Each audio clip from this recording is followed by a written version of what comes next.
Two. There we go. Okay. Whew. Felt a little hot there. What is going on? What is going on, people? Wake up in Cleveland. You gotta let me know about the volumes, and I have to switch over. I gotta switch over this monitor so I can read the comments. This has been it's been a long day already, starting from yesterday. So hold on one second. Let me change this thing over.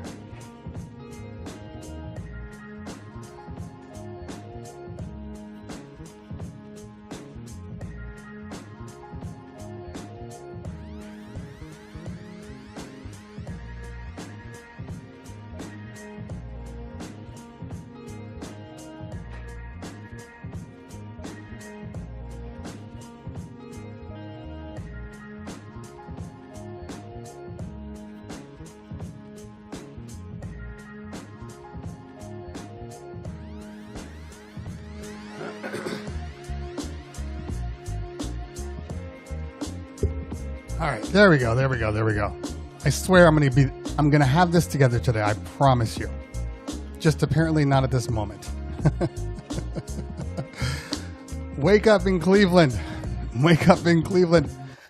Mornings, weekday mornings at around 9 a.m. ish. As I said before, it's been kind of a hectic morning here. Let me get this up here because I decided to do some silly things, like, I don't know, rebuild a platform for my turntable setup, and I had to go somewhere to pick up some stuff. It just took a long time, and then as I was home and checking things out, more and more stuff started happening. Specifically, this room that I reside in has been like ridiculously hot because there's a whole bunch of electronics everywhere in here, and I swear to you, this room is probably 15 degrees warmer than any place in the house. So I kind of made it a point yesterday to hold on, let me pull this up. I kind of made it a point yesterday to literally just turn off every single appliance that I own in this place. Turn off all the monitors. Turn off all of the turntables and mixers and computers. People don't realize that the autoplay is not connecting. Top it all off, I'm working with beta software, so I never know how it's gonna handle itself. Basically, I had to I unplugged everything because every single morning I've been walking in here sweating, like legitimately sweating every single morning. It gets to a point where there's only so many times you can justify turning the air conditioning on, especially at, like, you know, for me, 9 in the morning, 9:30, turning the air conditioning on when the fan should suffice, but it doesn't. So it's getting hot again in Southern California.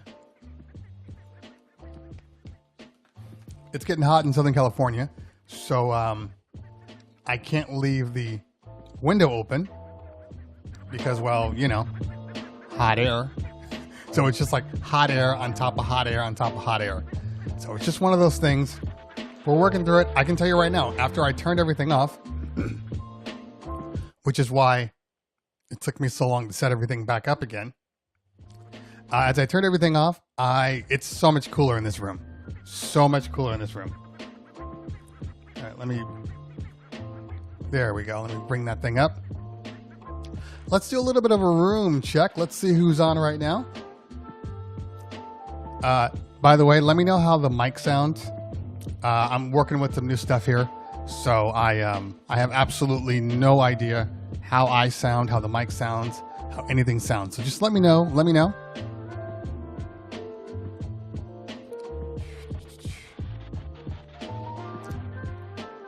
My mic sounds nice. Check one.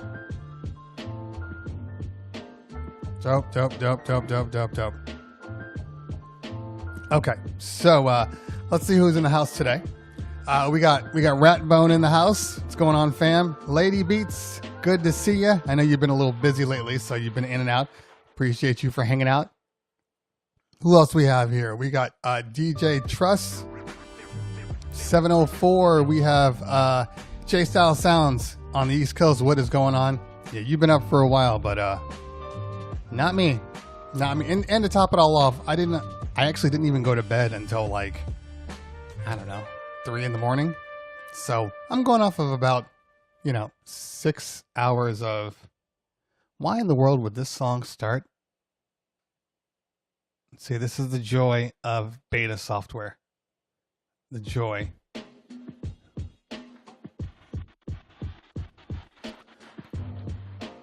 Okay. I've been up, so I went to bed at about 3 o'clock, so I'm going off of like 6 hours of sleep, which is not a problem. It's not like that's completely unusual for me, although I would have liked to have gone to bed much earlier, but, the world doesn't sleep. And it's kind of like feast and famine for me right now. And I'll explain to you that in a minute. Who do we have on here? I see Lady Beats working overtime. Queso in the house. DJ The Force, what is good? Lord Bianca. House Fanatic. Thanks for hanging out today. DJ T-Babs, good to see you. And you got to let me know if I'm pronouncing that correctly. For all I know, it's like T-Babies or something strange like that. JMX in the house. Lord, I already said Lord Bianca. Queso, I know I already said that one. Let's see who else is in the house here. Who else is in the house? Sound off if you're in the house. Sound off if you are in the house. Rick Rack in the house. Brian's World. DJ L35. What's going on, man? Follow DJ L35. That's a dope DJ with some super dope vibes. I was watching him on Thursday night, and he came on after Kid Cut Up, and the vibes were real. Just straight up old school hip hop vibes, but not like, old school. I mean, it was like the real vibes. So make sure you follow DJ L35. Super dope. Flav's in the house. Lehman in the house. What's going on? Lou Diamonds. DJ Blazin. Mr. Go DJ. Oh man, if you don't play Ninja Turtle rap over and over again, I would be so angry with you. With a name like Mr. Go DJ, if you don't play that, you're losing your DJ card. I don't care what anybody says. Alpha Music in the house. What's going on, fam? Good to see you. This is so interesting. Serato does not like me today. Autoplay is on and nothing is going out of these channels. It's one of those days, man. This is why you don't use beta software in a production environment. This is exactly the reason. But it's not what I do. It is not what I do. Thank you so much for checking in Alpha Music. Appreciate you. That's my man from Jetpack Bags. Jetpack Bags that I mentioned. Jetpack Bags. The only DJ bag that you should ever purchase. Jetpack right there. Now give me my 50%. I negotiate higher than everybody else. Sleep after this. You're correct. You're correct. All right. Sending love from Toronto. Order 66. JMix in the house. DJ Dre 287 all the way from New Jersey. Daniel Beatman. The Bronx. DJ Danny. Hey, Danny. Oh, Dusty Fingers. So we should probably talk about him for a minute. Architect in the house. What's going on? We got Casanova Music. DJ Bobby Bell. We got Get Big Entertainment from the YouTube side. Lou Diamond's in the house. Good to see you. Every time I think of Lou Diamond, I think of Lou Diamond Phillips. So if I start screaming out Rookie, Richie! Richie! You know why I'm doing it. Oh, DJ Kishi in the house. Tech 9201 in the house. Brian's World Live. And Philip Balistreri in the house. DJ Philly B, always a pleasure. Thank you so much. I feel the same. Right side, Orbit Concepts. Yes, that is the correct site for jetpack bags right there. That is the correct site. Make sure you handle that. What do we have here? We got Steffi D from London. We got... and I will continue to say it every time I say your name. I'm going to scream out, Richie! Every time. And tomorrow, when I'm just playing music, I got to make it a point to play La Bamba. So, speaking of Dusty Fingers, please hold for a minute.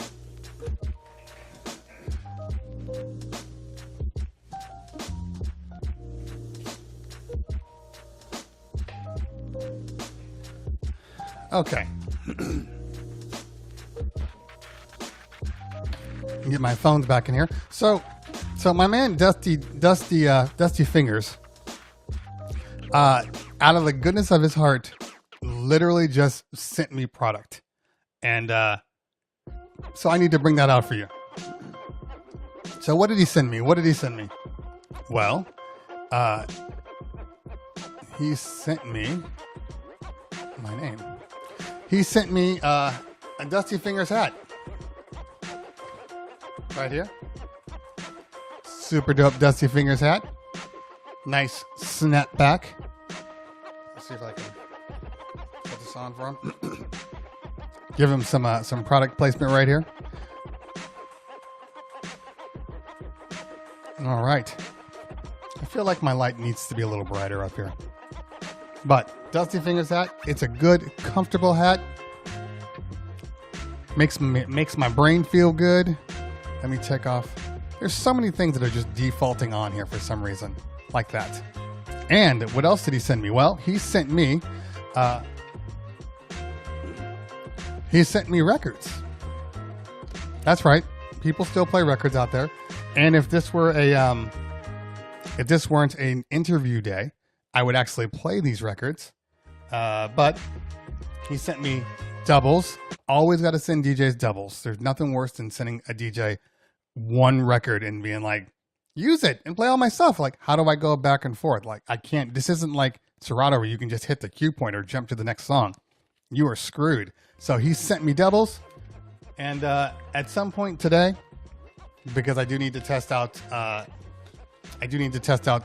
some turntable aspects. We got these. The Dusty Fingers Orchestra. I have not listened to them yet. I will not lie, but I plan to. They literally have been sitting right next to my desk, and I do want to look at them soon or listen to them soon. But Dusty Fingers, hey, thank you so much. Let me make sure I'm in frame here.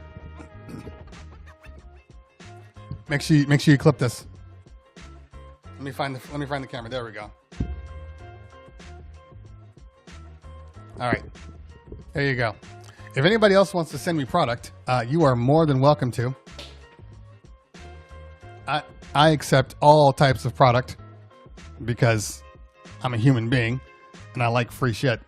So if you want to send me something, yeah, please do. Please do. We got Spin Junkies in the house. Who else do we have in here? RM Vidal. Are you going to review it? Review what? Which one am I going to review? Are we talking about the records or are we talking about the snapback bag? I hope we're not talking about the snapback bag because, yes, I have reviewed that one already. We got Ilan in the crates. It's hard to see from here. I know I'm butchering that wrong here. But you know what I'm saying. I'm here for you. Reggie Ward in the house. And up from Tweak Music Tips. And what do else we have here? Anybody else? Anybody else? Anybody else? Did I knock out everybody? Miguel Valenzuela, DJ Mix from Colorado. Good to see you. Thank you for the follow, DJ Dari CB. I'm telling you guys, you know, if there is any indication of like when you should look at your name when you're filling it out on Twitch, on YouTube, on Instagram, like, okay, are people going to be able to understand anything that this name represents? Can people phonetically like sound it out if necessary? Because I have found that all the times that I'm on the microphone and I'm saying hi to people, this is the time where it's like, oh man, I'm struggling with this. You know, it's like a license plate. When you think you're coming up with some cool custom license plate, so you put everything in and you spell it out and you're like, does that say? Okay, so the name of my company, obviously, check 1 2. My license plate says check 1 2, but because check 1 2, the number 1 and the number 2, so CHECK 1 and the number 2, that was taken. So I had to get creative. So then I decided to do, I think it was CHKONE, the number 2. That's right. CHKONE, the number 2. Check 1 2. You know how many times I get, is that chicken too? Are you what do you sell chicken? What is chicken too? Learn from my mistakes. Learn from my mistakes. So check 1 2. Make sure it's phonetic. Make sure. Trust me, you want to do that. Pronounce like T-Babaz? Did you just say T-Babaz? Pronounce it like DJ T-Babaz. T-Babaz. It's not T-Babaz, is it? Like, hey, baby. Don't do that to yourself. All right, let's, yeah. You know what the problem is? I don't have cue points locked in. Yeah, it's going to be one of those days. My cue points aren't registering. It's going to be one of those days. There we go. All right, let's drop on down here. Now, keep in mind, people, that well, hopefully we have Serato that's going to come on in, you know, roughly 10 to 20 minutes. I'm not really sure. You know, they're completely in a different place than we are, but we're still working on that part. So if they, for whatever reason, don't show up, then you know, we'll keep on going, because like I said, I'm fully capable of talking, but there's no indication that they won't be on. You know, I missed a question. I ended up tapping it, and okay. So what is so Steffi D says, what's your advice, thoughts on DJs during the pandemic? Should we just adapt with the times? Well, I think the question really is, and it's a simple, straightforward question. Do you have a choice? You know, I mean, that's really what we're talking about here. Ultimately, do you have a choice in being able to manipulate what's going on as DJs? And, you know, obviously the short answer is no, we don't have a choice. We either have to adapt or do something else. I mean, that's where we are right now, or do something else. And since nobody wants to do anything else, then, you know, I mean, we're going to have to adapt. So people are adapting. There's no secret that people are adapting. We have many, many live streams up. We got things like this, a talk show in the morning, afternoon, depending on where you live. Could even be the nighttime. So we have talk shows in the morning. We have people doing mixtapes and, you know, trying to promote themselves this way. People renting out their gear to supplement the fact that they're not DJing. So there's a lot of things going on. But we'll talk about, I did have an event this weekend, so we will talk about that in a little bit. Speaking of adapting, so we'll talk about that, and we will go through there. All right, let's check the comments here.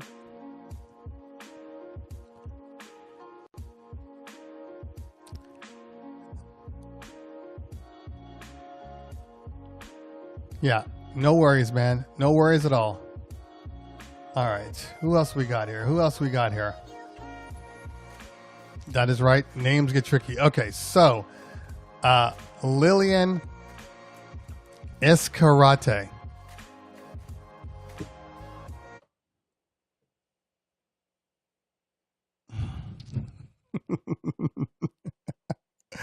Okay, just tell me, how am I supposed to know that your name is Lillian Escarate? I mean, honestly, and I'm not putting you down. I respect you. Thank you for hanging out today.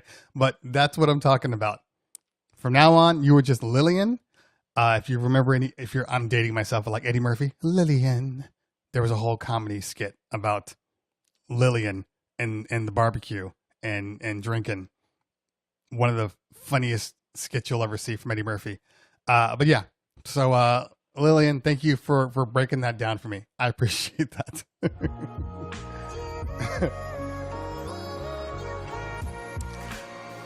All right, let's drop down here. What are cue points? I'm going to assume that this is an actual question, because I think what I've been seeing lately is I have been getting people on that are not necessarily DJs. So I should probably explain. I'm sure I'm going to talk about this, and they're going to be like, we know, you dumbass. It was a joke. But in reality, cue points, think of them as like placement buttons for the song. So if you have a song, you can set jumpable parts of the song to be able to quickly get to. So if you put a thing right in the beginning, Jesus Christ, this beta really is questionable at best. So this is the start of my song, and I would go to overhead, but I had to disconnect my overhead. Don't ask. Not in a bad way. I just had to disconnect it for my own safety. So this is the cue point right here. This is the first cue point. And then as we jump to the next one, which is the end of the song, I have jumped using my cue point. So cue points are literally there designed to make your life easier as a DJ, to be able to jump from like the first part of the song to maybe the chorus or a bridge. So it's just fast ways to get to places. And cue points are a necessity in digital DJing. They are such a necessity. Okay, let's keep going here. I do see my man Cut Corners in the green room, so that is dope. We'll get him on in just a few minutes. Let me just keep going through this thing, make sure I get everybody. DJ Dre, good to see you. DJ Kishi says, I have a question. Any take on ATEM Mini versus ATEM Mini Pro? Yeah, it's actually a simple thing. ATEM Mini and ATEM Mini Pro are virtually the same as far as the inputs and outputs, the HDMI. The difference between the ATEM Mini and the Pro is the Pro has two distinct features. And hold on. The first feature is the ability to send out a clean USB signal to, that's wrong. Don't quote me on that one. It always sends out a clean USB signal. One of the things that this one does is it allows you to stream without the need for a computer. So for most people, they use OBS, they use anything that they're, whatever, StreamYards, Streamlabs. But this one, once you put in your stream key, you can actually stream directly from the box. So you don't actually need any other hardware. You don't need another computer. You can do everything, and it takes a lot of resources off of your computer. Secondly, along with the streaming and along with, if anybody uses the ATEM Mini, you can send out the USB to your OBS computer. So that's what they all have. Even the Mini has that. The difference is on the Pro, the USB also doubles as a recording out. So you can record your streams, your production, straight into like a USB card or a thumb drive or a storage media. Like when I do my video reviews now, I do a lot of video reviews straight through the ATEM Mini, and I just hit the record button. So when I change the scenes, it records everything, my audio, everything. So if you're not doing anything besides streaming, and you are using a computer, the Pro is definitely better for people that have weak computers that don't necessarily need OBS, but you can do everything with the Pro that you can do with the Mini and more. It is a better device because of the options, but a lot of people don't need to record out of the outputs. So for a lot of people, it doesn't matter. You know, the fact that the ATEM has its own capture cards inside that have their own processors is really the most important part. So I can plug in my ATEM Mini on a single computer and I'm not going to have any real resource issues. So that's why I enjoy the ATEM. Does it have weaknesses? Of course. I mean, you are limited. If you went to OBS and then you went to the ATEM, you're going to be a little frustrated because the ATEM is very rigid in a lot of the things that it does, and you have to be willing to adapt to it. You know, so if you're looking to do things like, oh, I'm going to have my green screen and then I'm going to have myself behind this wall over here, and then later on I'm going to flip it and it's going to change over and I'm going to have myself over here and now I'm going to be in black and white. Like, that's way too much work for that. So the most important part is the clean signal, and as you can see, visually speaking, the ATEM produces just a super clean signal. Oh, and you can output to 1080p, and because you're using the Pro, it's outputting a 1080p stream, audio and video, through your network, and it's not taking up a lot of resources.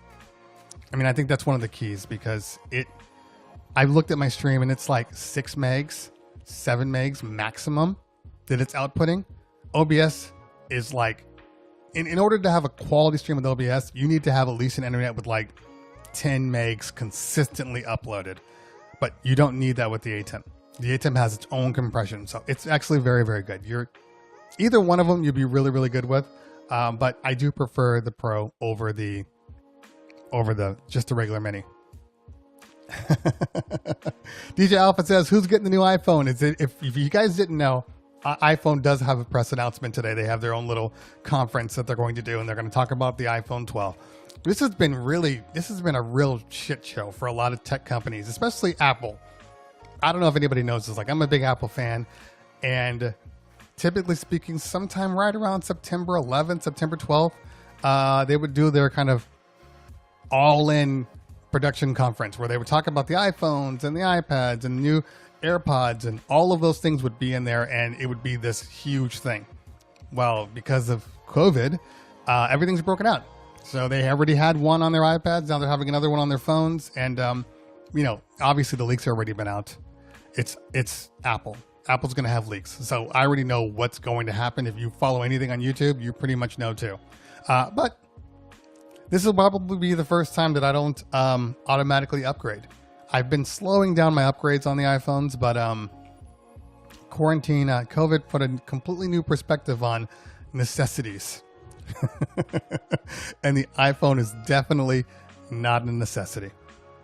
I don't even have the Pro. I'm not even that guy. I just have the regular iPhone 11, and it does the job for me. So no need to upgrade. No need. Okay, a couple more people, and then we're going to bring on Mr. Cut Corners. Let's see what we got here. I have the 11 Pro. Yeah, most people, if you have the 11, there's no real reason to upgrade. Honestly, what are they going to throw one more camera in? They're going to give you something that you can't use because you don't go outside anymore. I mean, there's so many things. Right now, I would rather have I'd rather have a PlayStation right now because I really want to play The Last of Us Part 2. I'm not really a gamer like I used to be, but those are my games. Those are definitely my games. Okay, a couple more here. What do we got? What do we got? What do we got? Royal Singleton in the house. Good to see you. KMT 79. Good to see you. Good to see you. Anybody else? Rain Man from YouTube. What is going on? Can you do a video on DJ pools? I need to get off YouTube rips. Yes, you do need to get off YouTube rips. Like, that's not even a question. I actually do have a video. I have a video on, which one I do it on? I have a video on Serato. I don't know why I just said Serato because I'm looking at cut corners. I have a video on DJ City, and that's a great video to talk about it. I am going to do another video on BPM Supreme. I just did a video on BeatSource, but hopefully, if I have time, hopefully I'm going to do the Serato 2.4 / BeatSource review. If I can fit it in this week, I want to get one out, hopefully maybe today, so I can get it out by tomorrow, because I need to have some content, because right now, for most people, I'm sure you guys all know, there's a lot of products that are out in existence and a lot of products that have been announced that are going to be released. So I am in stupid testing mode right now. So it's taken up a lot of my time. But you know, I'm not complaining. There could be a lot worse things. You know, it's funny though. Last week I had absolutely no products at all. Like for the last 2 weeks, I'm like, hey guys, are you guys sending? You guys sending? Like all these companies, and oh, it's coming, but you know, because everything is delayed lately, I haven't gotten anything. Then yesterday, I get like too many shipments, and now I have all this product that I need to review. If anybody doesn't know, most products that companies send you, they're all on a time limit.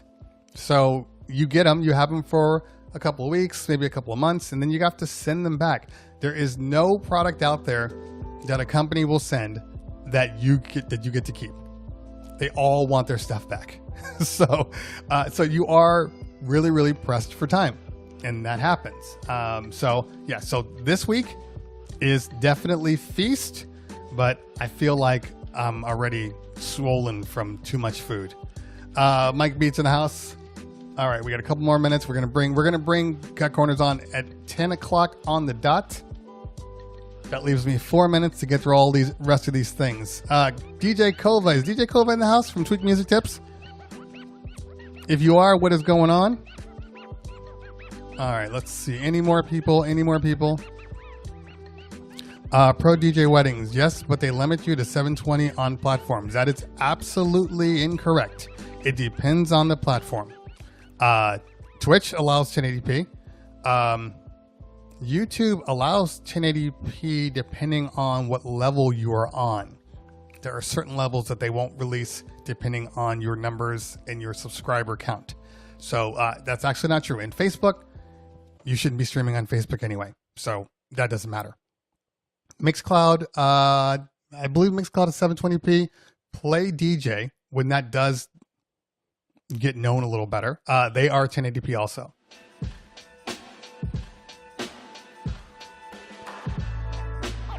Big Sur new OS. Do not upgrade to Big Sur. Okay? I'm just flat out telling everybody on here, I don't care what operating system they come out with right now. It is not qualified to run any of your DJ software. So if you like DJing, do not upgrade until Serato, until Rekordbox, until Tractor, until Virtual DJ tells you it is okay to upgrade. Okay? I don't want to see you guys on here like, hey, can you help me out with my computer? Something's not working right. Yeah, because you updated. So no updates, people. No updates. All right. Last but not least, anybody else, any more questions here? Now, as I said before, I do have Cut Corners on here. He is a DJ, but he is also one of the, I'm going to call him one of the big dogs at Serato, because he's my contact. So to me, he's the big dog. Okay. But if you do have any questions, this is the time to throw them in the chat, because we are going to bring him on all the way from England. Darren 83. Good to see you, pal. Good to see you. What is it, about 6 o'clock in England right now? I don't even know times. Keenan says, let's tell Newmark to bring back the NS73. It was the only motorized controller.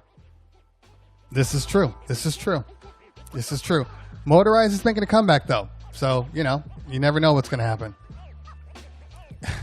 And you still don't have your Rain MK2s. They actually are being shipped now. So I'm going to have an entire Rain setup to test with the Rain 12s, the 72, and it's going to be a fun time. Fun time. All right, let's see. Last but not least, Mike Carbonell in the house. What is going on, fam? Good to see you. Yeah, Kova's going to make an entrance whenever he makes his entrance. You know how he works. No problem, Rayman. Appreciate you. Yeah. See, Keenan says, I learned the upgrade the hard way with my Pro Tools. Okay, so yeah, Pro Tools is notorious for screwing you on updates. I can't tell you how many times Pro Tools was sneaky. Pro Tools and a little plugin company called Waves, which have some of the best plugins on the planet. But what they would do is they would wait for you to pay for updates when new OSs came out. So they would qualify the program or the plugin up until a certain OS. The moment the OS changed and you updated, you had to buy new plugins. So one day I did accidentally update, thought everything was fine, turned everything back on, and absolutely nothing worked. Pro Tools. And Pro Tools is notorious. Pro Tools would make you wait like a year and a half before they qualified an update. I mean, it was serious. Like, people complained about like some of these DJs, like even Serato, taking so long, but nobody understands. If you used Pro Tool, if you used Pro Tools, you were always one operating system behind, no matter what. So Big Sur came out, you would have to wait for the next upgrade, the next operating system before you installed Big Sur. Like, that's how far behind they were. I can't complain about any of the companies now. Like, typically speaking, within like a couple of weeks, maybe a month or so, they've already qualified the software, the updates. So just be patient. Be patient. All right. Enough talking to you people. I'm kidding. We're definitely going to get back to you guys, but I do want to make sure we bring on Cut Corners. He has been sitting here for quite some time, just chilling. Hopefully he's been getting some work done while he's been waiting for me. Let me drop in my earphone here because, well, I won't be able to hear him if I don't.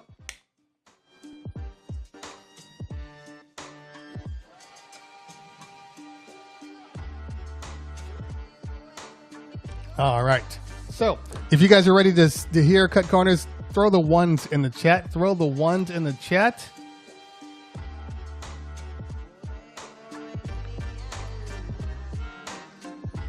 All right. I'm not seeing ones. I'm not bringing him on. There we go. All right. Now, again, if you have questions for this man, this is the time to ask. He'll answer as many as he possibly can, or legally can, I should say. But yeah, throw him in the chat and let's get him on here. All right, let's bring on the man. All right, can you hear me? Yeah. Can you hear me? I can hear you just fine. For all the moderators out there, just give us a little sound check. Make sure that we're equal in sound. That is probably the hardest part of this system. Right. I can't always qualify where we are sound wise. So either I'm too low or I'm too loud. So I want to make sure we sound the same. So what is going on, my man? How are you? I'm good. Yeah, I'm just coming to you live from Vancouver, of course, where I've been since the beginning of this whole thing, which is okay, where I live, but also where I can't come down and see you in Los Angeles or anywhere else for that matter. We're just locked in at home. Now Vancouver, they actually shut down their border, so you weren't even allowed to leave, right? Yeah, I think right now I can fly to the States, but I can't cross by land. And then if I did go, I'd have to come back and quarantine for 14 days. So yeah, not really. Where do they make you quarantine? At home. If you came back. So that you are allowed to go home though. You just can't leave the house. Yeah. Okay. Yeah, I actually had, because, I own a DJ company and a lot of my dancers, for whatever reason, seem to all live in Canada. So, yeah, so they're all like, they're kind of forcing us to go home, or we're not sure we're going to be able to get back in. So yeah. It was, so it's interesting. By the way, so which part of Canada are you in? Vancouver, British Columbia. You're in Vancouver. Yeah. Vancouver is so where have I been? I've been to Vancouver. Toronto's the one on the East Coast, right? Yeah, Toronto's got a great music scene as well. It's kind of like the music capital of Canada, I guess. And then Vancouver's kind of like a sleepy cousin.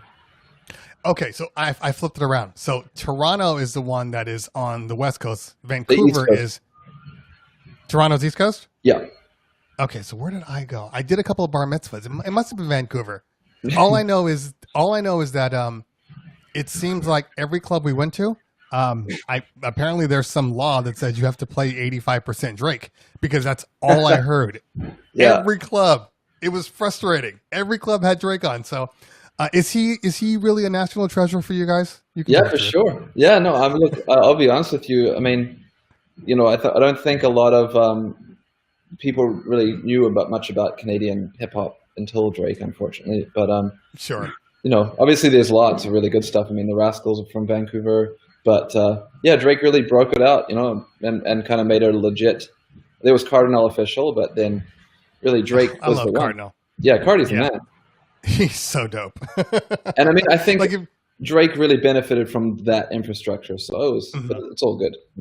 yeah. And it's interesting because like I didn't even know Drake was Canadian for the longest time. Like that was a thing that they didn't really talk about until he became famous. And all of a sudden it's like, oh, he's a Canadian. Like, Yeah, but all Canadians okay. knew him. They all knew him from Degrassi. Right, exactly. That's how I remember from Degrassi. Is that kind of over? I mean, look, Degrassi was a very cliche, kind of corny show, but it was always funny to me. Now, and Justin's also Canadian. Yeah, Justin Bieber and The Weeknd. Yeah, and The Weeknd and Celine Celine Dion? Dion. Yeah, Yeah. she's Canadian too. You guys got all the stars. Now, I'm a little concerned with The Weeknd though. I don't know what There's this running meme. I don't know if you've seen it where it's like they show The Weeknd before because there's this whole this was this and now it's this.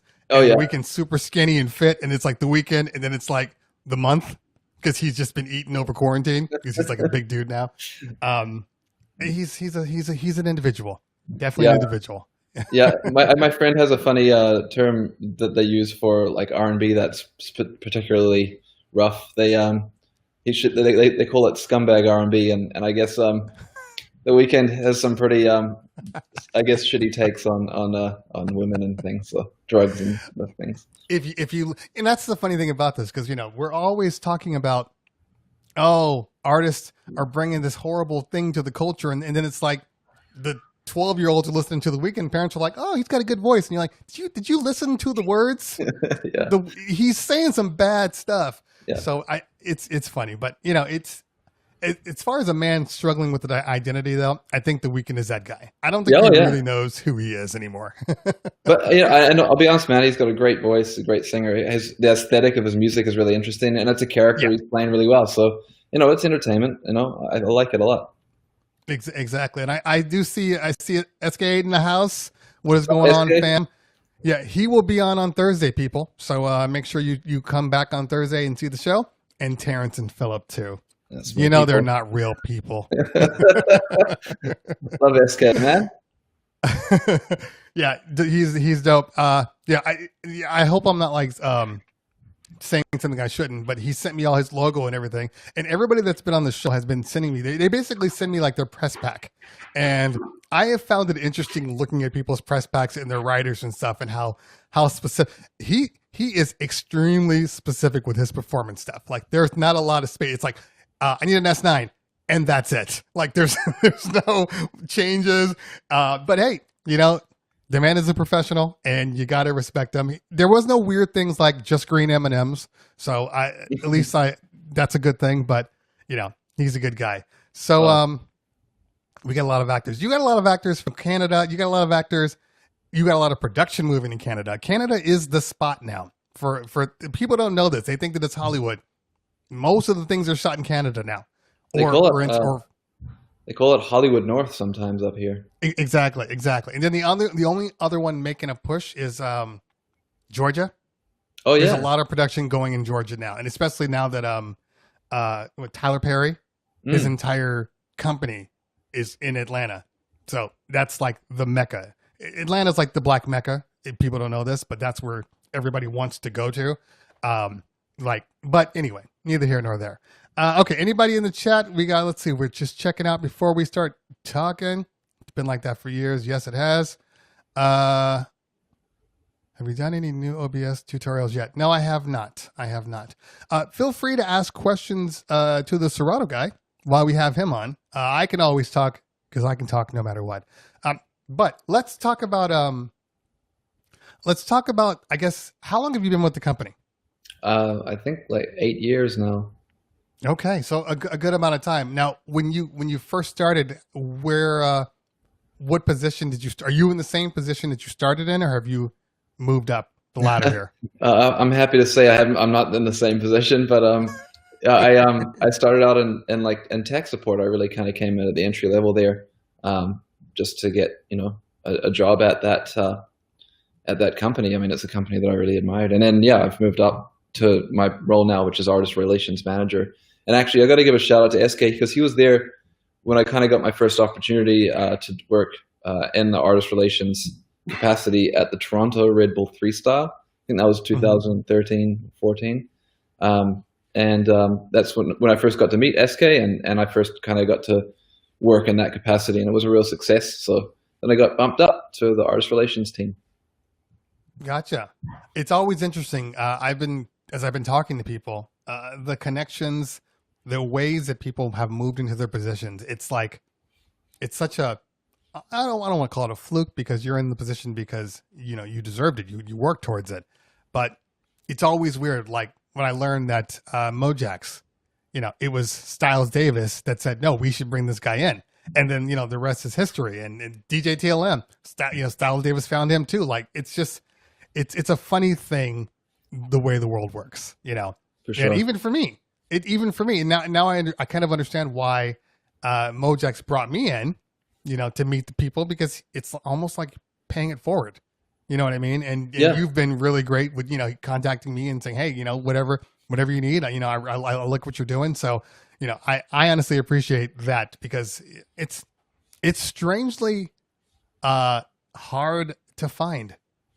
Everybody seems to be kind of happy with their positions and they don't want to go out on a limb. Like they're just comfortable in whatever's the norm, instead of going, what, this is something that's special. I want to see if we can do something with that or this. And it's like, I find that a lot of people aren't as open. So thank you. Well, yeah, you're welcome. I mean, honestly, like people that do things like yourself that just, are kind of taking the initiative to create content and talk about things, and especially when it's done well. And honestly, it's the best, and I think that, taking that initiative, creating that content and figuring out what it is that you're good at, whatever, you'll see the numbers, if you're doing something that's going to engage with people. Right. Exactly. And then, it really helps us. It's a mutually beneficial relationship. It's always good to look out for people that are talking about your stuff and make sure that they have access to the right information. I mean, I think the one thing I could say about my whole job, and probably you could too, is like the amount of misinformation that's out there is really important to kind of dispel and make sure that people have the right, information and know the reasons why things are done. Because often I think people speculate a lot, and that's fine. But I mean, I speculate a lot about Apple. I'm sure we all do. But the reality is that, there's probably good reasons why decisions were made, but it's it's really important to make sure people have the right information. Yeah.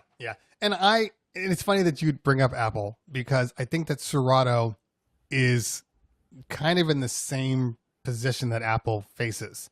And I would say it's like when the CDJ 3000s came out and then everybody was like, oh, they should have had this and they should have had this. And I can't believe it. If you compare it to Denon and blah, blah, blah. And it's like, okay, yeah, you're right. It could have, it maybe should have, but there is a certain understanding and there's a certain level of, what's the word I'm looking for?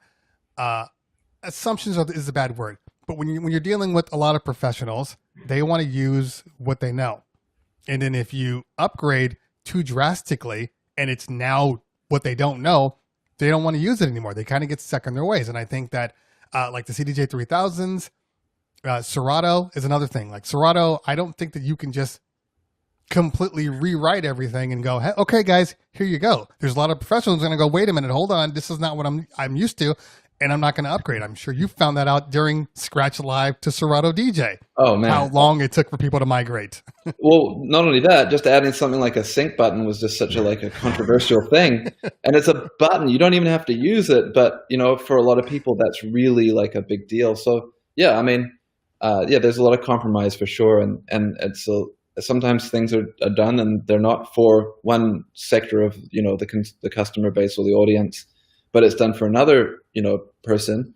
And those people are really, sometimes it's like the same person, but it's just a different person within that community. And I think, the turntablist community has previously been really outspoken about the sync button, but it's also people from within that community that wanted that button as well. So right, it's an interesting, there's some people that have polarizing opinions about things, but yeah, there's definitely, devices made. There's definitely, decisions made that are going to affect a certain person and not another person. And it may not be useful to one person, but it may be really important for another person. I mean, just think about in this latest update we put out the ability to route the output, the master output, summed of whatever controller you're using out the headphone jack. And for someone who's got a computer and powered speakers, probably not really that important.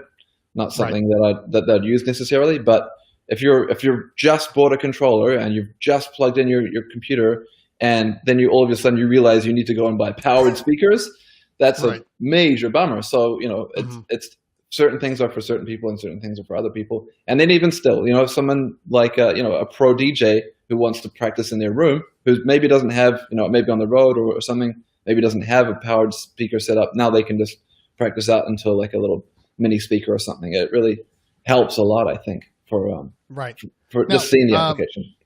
Right. Now I'm gonna play devil's advocate, because I'm gonna say that like for instance, certain choices, and I think it's funny because didn't you guys make an Easter egg that hid the sync button? Was that an option? Well, I don't know. Oh yeah, you can just turn it off and then you just don't see it. Yeah. Exactly. Yeah, and it's funny. It's like, no, but it's in there, so people are gonna cheat. It's like people are so worried about other people instead of just going, hey, and look, I am not a sync guy also, unless I'm using controllers, because then I'm just like, it's right there. The numbers are there, especially if I'm DJing for 5 or 6 hours.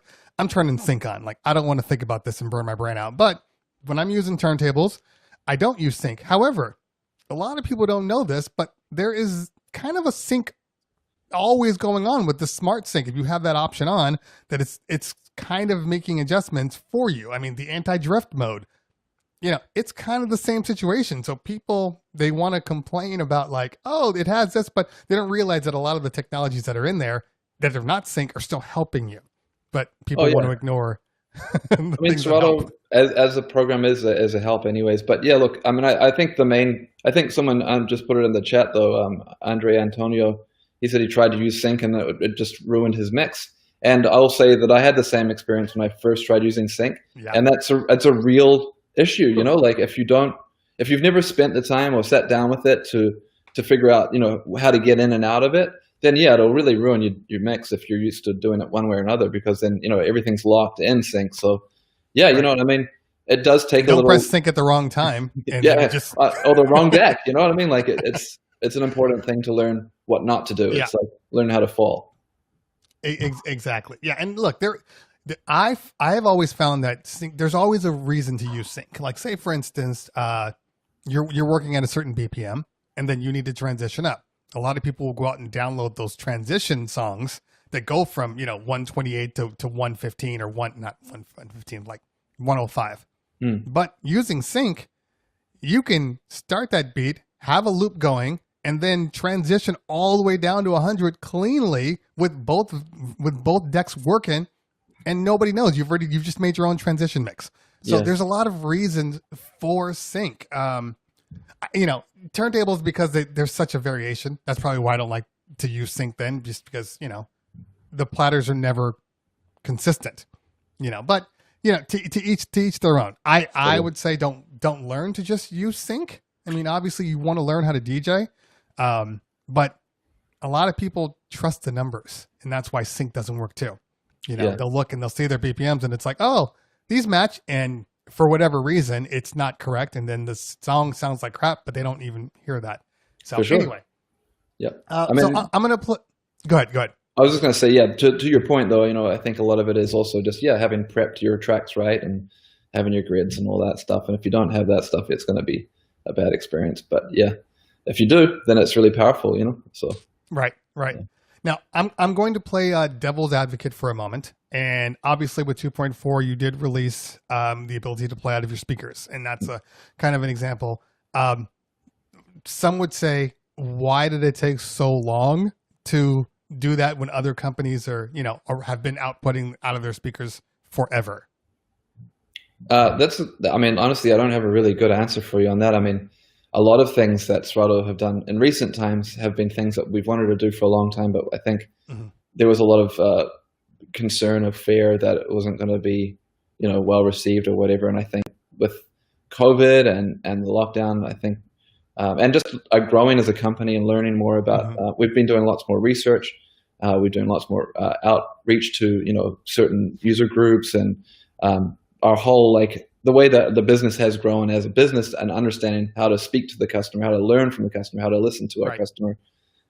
It's always been a priority, but we just got better at it over the years. And I think now we've got it to a point where we're starting to really implement that information that we've got back and create a better experience for, a first-time user to a pro user. And I think, yeah, like the Play or offline player that, Serato Play expansion pack was a huge one. Huge. You're right. Yeah. And I did love that you guys offered it for free. I don't even know if you're charging for it anymore, but during COVID, like the first month or two, it was free. Yeah. And I told everybody, I'm like, go download this. Like, this is important. Go get it. And people were just like, I'll do it later. But is it now, you're now charging for it now? Yeah, it's now a paid expansion, but for the whole month of May, it was free. And it was definitely like a show of good faith. Obviously with this situation, we're all in, DJs, nightclubs have been affected the worst. And, both of that and the implementation of the sound card make the output available to other, programs, that and the whole integration, trying to create, tools to allow people to stream easier or better, is the whole point, is kind of to try and create some kind of, help for the people that are, using our products. And I think you actually segued into something that I think is very important. I think a lot of companies are now finally starting to realize that they have to pay attention to the situation that we're in. They have to pay attention to the fact that, okay, DJs aren't at clubs, so they're no longer using, the CDJs and whatever's there. Now they're using what they have at home. Okay, well, now that they have it at home, what do they need in order to do these things?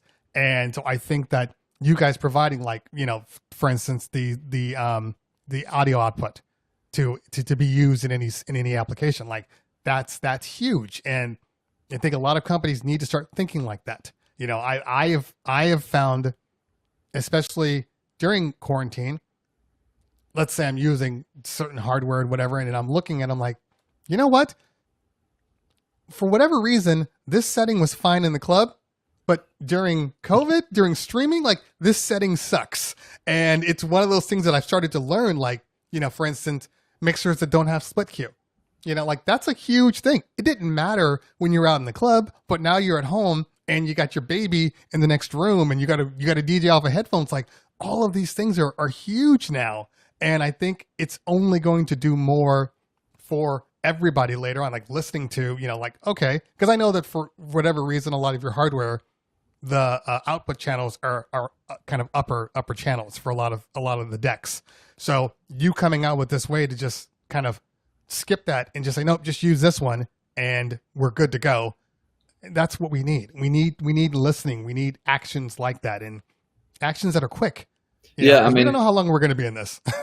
Yeah, that's the tricky part, I guess, as a company, and is to be able to roll this stuff out in a fast fashion. And I think, we were able to turn those couple things around pretty quickly in this time.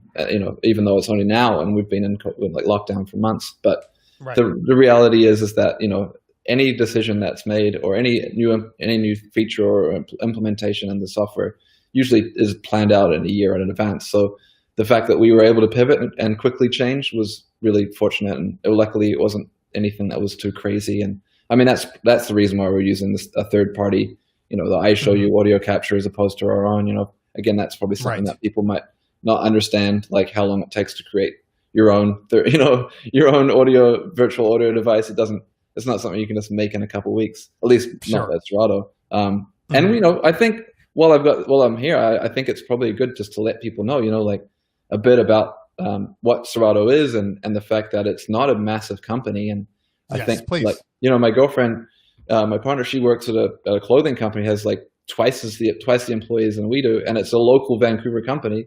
New Zealand has like about, Serato, it has about 200 employees globally. It's in the big picture, it's a tiny company, despite the fact that the name, is well known and regarded, I guess. But, and saying that, that's also why it's able to we're able to make decisions and things like that can turn around and be made quickly because, it's largely a DJ-led company. It's musicians and people that care about these things. And, we made a CV back in the day that said we are all DJs, and it was meant to be like a kind of proclamation that, like we're all DJs, we all care about this stuff. And we got thrashed for that one, but it kind of was like a true thing, like everyone at the company, whether they're a working DJ or just like a hobbyist bedroom DJ, we all cared about it. Everyone kind of cares about it. That's why I like working for the company at the end of the day.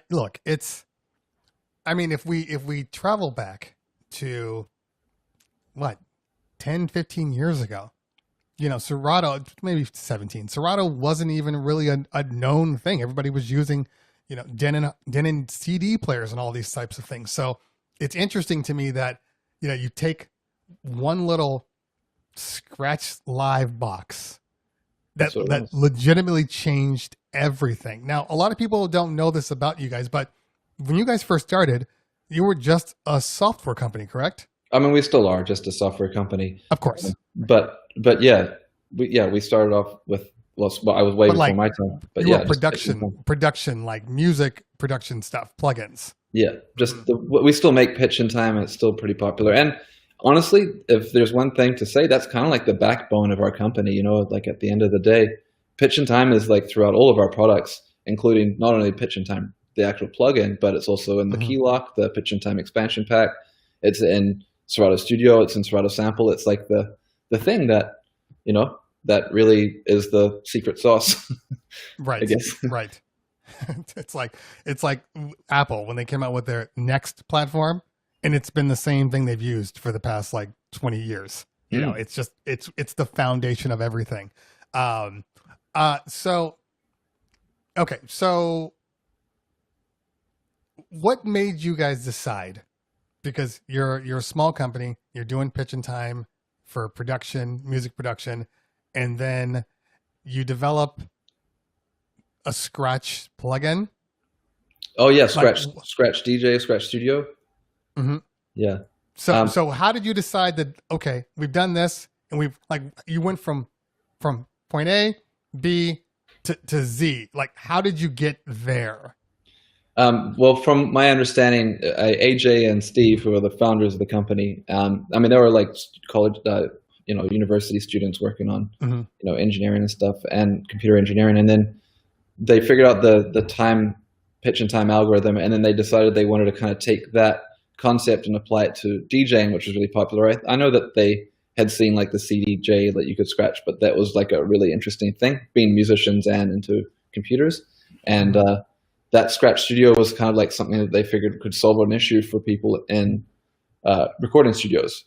So that was Scratch Studio. And then they realized, very quickly, if people really wanted to take that concept and take it into a live atmosphere, then they needed some kind of portable, laptop, kind of device that could work with a laptop. And I think it just coincided with, the right time with computer technology. It's kind of like that interesting combination of things where you've got this magic combination of computer technologies at a good level, other hardware technology, there's all these things, and they figured out the noise map. And that noise map thing was like the one point of difference between that and I guess the other competing product at the time, which was what's it called? Final Scratch? Right. because I don't think Final Scratch had the ability to, like, the needle drop thing, and that's also still something like that.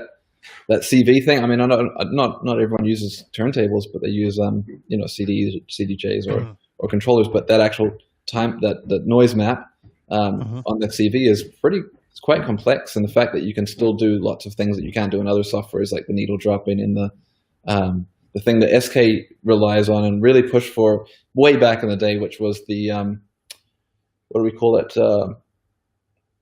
It's the option, and it's an option in there. Sticker lock, yeah. So for certain, real routine based turntable routines, that's still, I think, a pretty exclusive feature that you don't see in other softwares. So for the for the technology that we created, it's a really important part of the company. Mm-hmm. So you have a real, or at least had or have, I don't want to presume, you had a really good relationship with Rain, because obviously all of your devices that came out that were the first hardware software enabled, the Rain 57, which I owned, which me too. which was like amazing and frustrating all at the same time, because it was the first gen product. So it was like, oh my God, it's doing everything I needed to do, but damn it, why don't the buttons work? Or why is everything stick? It's just these little things, but it literally changed the world as far as DJs are concerned. We look at things and we're like, God, Serato changed the world. And you're like, well, it's a small company, because DJing is still a niche product. No matter how much we want to act like it isn't, it's really, really a small group of people. When you compare it to like other companies. So when the 57, I want to say blew up, because it really did blow up. Did you guys think that it was going to turn into what it is now, or was it just like okay, we have it in a product, but whatever? I mean, I wish I was at the company at that time, honestly, Cleveland. What happened? I came on just after that. I came on just as the 62 came out, so I came out at the point just before Serato DJ came out. In fact, that was one of the reasons why I started working at the company, and also the reason why I continue to work for the company was that, I came in, supported all the Scratch Live stuff, and then just as that transition was happening, I don't know if you remember, but like you touched on, Rain was like our initial partner that helped get us out there, and Rain is, a fantastic company. They were so helpful and so important in the development of Scratch Live and Serato being known, the distribution, everything. We came to the Serato, from what I understand, Serato came with the SL1 box as a thing, and they licensed that, and then we came into an agreement with Rain, and for 10 years, it was just everything we did with Scratch Live was through Rain. And then when I came on, it was moving away from everything being Scratch Live and then everything else to becoming one thing. And that was kind of, I guess, a pretty tough point for the relationship between Rain and Serato at that time, because we were basically saying, hey, to continue as a business, we need to expand, and Serato DJ was an important part of that puzzle, because we needed to work with other companies like Pioneer, like Vestax, like Alan Heath, and all these companies. So at the end of that 10-year agreement, basically, Serato DJ and Serato Itch and Scratch Live started coming together, and all one code base. We figured out we shouldn't be making two different softwares, and at that time, 4 different DJ softwares. We had Serato DJ Intro, Itch, Scratch Live, and then Serato DJ. So we decided, okay, well, we're going to just do one software, and we're going to have 2 versions of it, which is going to be Serato DJ with Pro and Lite. So it's we just trimmed all the fat basically, and then and unfortunately, I think that had a pretty tough effect on Rain at the time, considering that they needed to then compete with other companies like Pioneer, which obviously are such a majority stakeholder in the hardware industry. But think about, in a similar way to how important this 57 was in 2015 when the S9 came out. It's a similar kind of effect. Right. So speaking of, I guess, other companies out there, obviously we knew it. I want to say maybe 3 years ago, it seemed like Pioneer was making a serious push with their Rekordbox software, making Rekordbox only applications and hardware and things like that. But it's interesting because it seems like, not that you would know, but it feels to me like Pioneer tried to push Rekordbox. It didn't go as well as they had hoped. So now they're back to, making joint products where they work for both softwares. From a Serato standpoint, because you are a software company, what is the plan for like new packaging, new applications, new plugins? Because it feels like you have Serato DJ as like, this is your foundation. And then everything else is kind of an a la carte model, which is different than others. But because you're a software company, you have to find a way to monetize. I mean, the license is one part, it's in the hardware. But then after that, if nobody buys a new product, you're kind of without.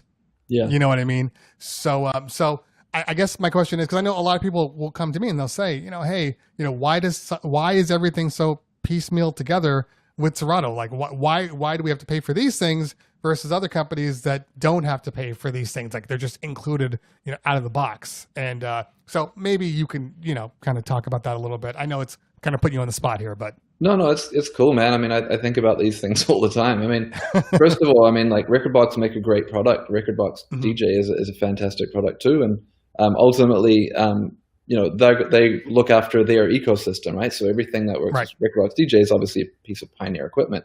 And I think that's really, for certain people, that's all they're ever going to want to use. Maybe that's their thing. Cool. I think the good thing about Serato is, since we're focused on just software, and we don't focus on the hardware as well. We definitely develop the hardware with our hardware partners like Pioneer and Rain and everybody in music and so forth. But the reality is that our focus is purely on making software, and making software is fun and easy and intuitive to use. That's always been kind of the backbone and the core of what the Serato software experience should be. I can't speak on what Pioneer's decisions are there, but the benefit, I guess, I've always seen it, is that you can use Serato with everything. Well, maybe not everything like virtual DJ everything, but you can use it with, and with other setups that you'll find in popular places, at regular gigs and so forth. Whereas, I don't use Rekordbox DJ personally, but I know that it's probably not going to work to the same extent like Serato would with like a piece of Rain equipment. And I think for somebody like me, anyways, I've used Serato for a long time, and I plan on using Serato supported hardware that's not always going to be necessarily Pioneer. So I want that flexibility. Exactly. And I've got no problem with bringing my computer to the nightclub. I don't, DJ with, USB sticks. I have, and it's a great experience, but I'm also quite comfortable bringing my computer and using HID mode with CDJs. I find that a very easy and pleasant experience. So, I think it just depends on what your priorities are. And ultimately, Pioneer are going to make it easier to probably use their software with their hardware as far as, the license is concerned. Whereas, as a company, Serato is still going to need to make money. But yeah, that's you usually see that more at in the expansion packs or at the lower end, or with, needing to use a piece of hardware, a very popular piece of hardware like the DJing 900 Nexus, or something like that, which you find everywhere. With like the club kit. Yeah. But even in saying that, man, I know that Rekordbox DJ do have a subscription price, and I don't think it's very affordable. Sorry, maybe not affordable, it's not cheap. And we do a subscription, but you can also buy it outright. So you have a couple of options there, and that might speak to a certain customer as well. But it just depends. I think you're right. Yeah, I don't have a problem with subscriptions, and there's certain things that I definitely pay for subscriptions, like my Adobe Creative Cloud. I'm not going to go out and buy it. I'm going to subscribe when I need it. I need it. But I think that having the option to buy it outright, I think never should go away, because there are certain people that just want to own what they want to own, and you are limited. Not that you probably know, but like with Pioneer, with subscription-based products, the issue is that even if you have hardware-enabled stuff, it still wants to talk to the internet every time you plug it in. So I've been at places sometimes where it's like it can't connect, and now it's confused, and I got to turn on my Wi-Fi hotspot to get it to connect real quick. So I do like the option of just having something that I own. I mean, it's software. You never really own anything, but you know what I'm saying. Sure. I hope you don't ever go just subscription based, because I think the model. Look, we're DJs. I mean, for God's sakes, we have turntables and vinyl, walls. If anybody's streaming, like the obligatory vinyl wall that everybody has to use. I got mine here. there you go. Exactly. So, we like to own things, which is why, perfect transition, I might say, things like streaming audio are kind of in this weird place. So now you guys just came out with 2.4 and with BeatSource Link and Beatport. They came out at the same time, although it seems like BeatSource is the one that everybody is really clamoring for, which is amazing to me, because I kid you not, I did a video because BeatSource came to Rekordbox first. That's right. I remember. I watched that video. It was fantastic. Yeah. Thank you. Did that video, put it out. The response I got from it was like so low. But I go on my IG now, and everything I see is like BeatSource, Serato. And there must be a kind of a pride to feel when you're just like, it was out there, but until we got it, it wasn't important. Now everybody's like, tell me more about BeatSource Link. It's like, well, you could have plugged in Virtual DJ. You could have plugged in Pioneer. Like, it was already there. So, I mean, that's got to be a cool feature, a cool feeling for you guys to know that, like, you are leading the pack with DJ software out there. Well, I mean, I think, look, I'll be honest, Serato's not always been the first. And even sometimes when we have been the first, it might not have been the best. But, when we do put things out, we really think about them. So we may not be first, but we try to be best,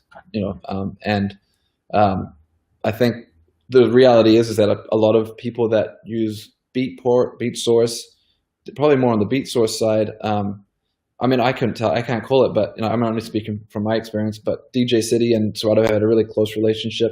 Their involvement with the whole process as well, being that they've migrated to become BeatSource, has a big role to play in the whole situation. And their audience is a largely Serato, base, which is fantastic, and we're very grateful that, it works, and it works so well. Like, I mean, that was actually one of those things. I think we were one of the first software companies with Pulse Locker to come to the game with streaming.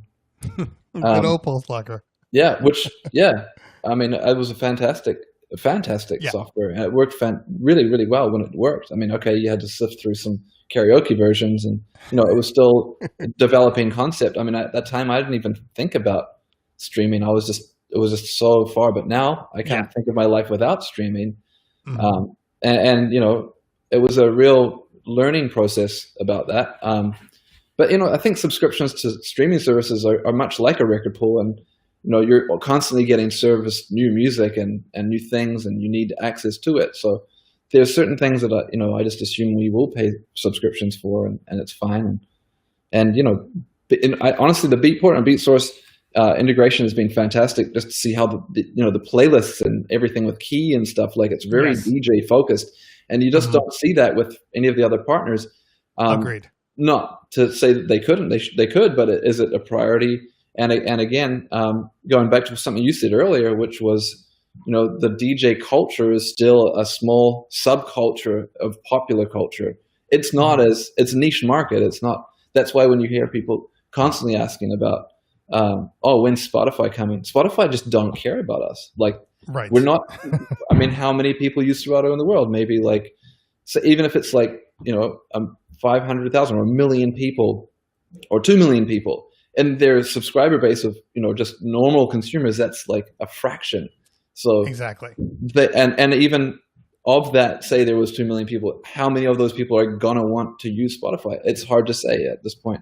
So they don't. That's when I just want to put that out there so everyone that asks on the social media, look, why isn't Spotify in there? It's not that we don't want to. We'd love it. We'd love it just as much as you would, or Apple Music. But those companies we're not an important part of their narrative. And that makes sense. And especially considering, Spotify just pulled itself out of DJ. DJ. Yeah. So it's like, they don't even want the thought that they could be a part of it. Like they're just done.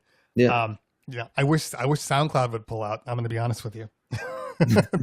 they need some serious work on my whole issue with SoundCloud is not that people use SoundCloud all the time. My whole issue is that when it's in DJ software, there needs to be some sort of a quality control.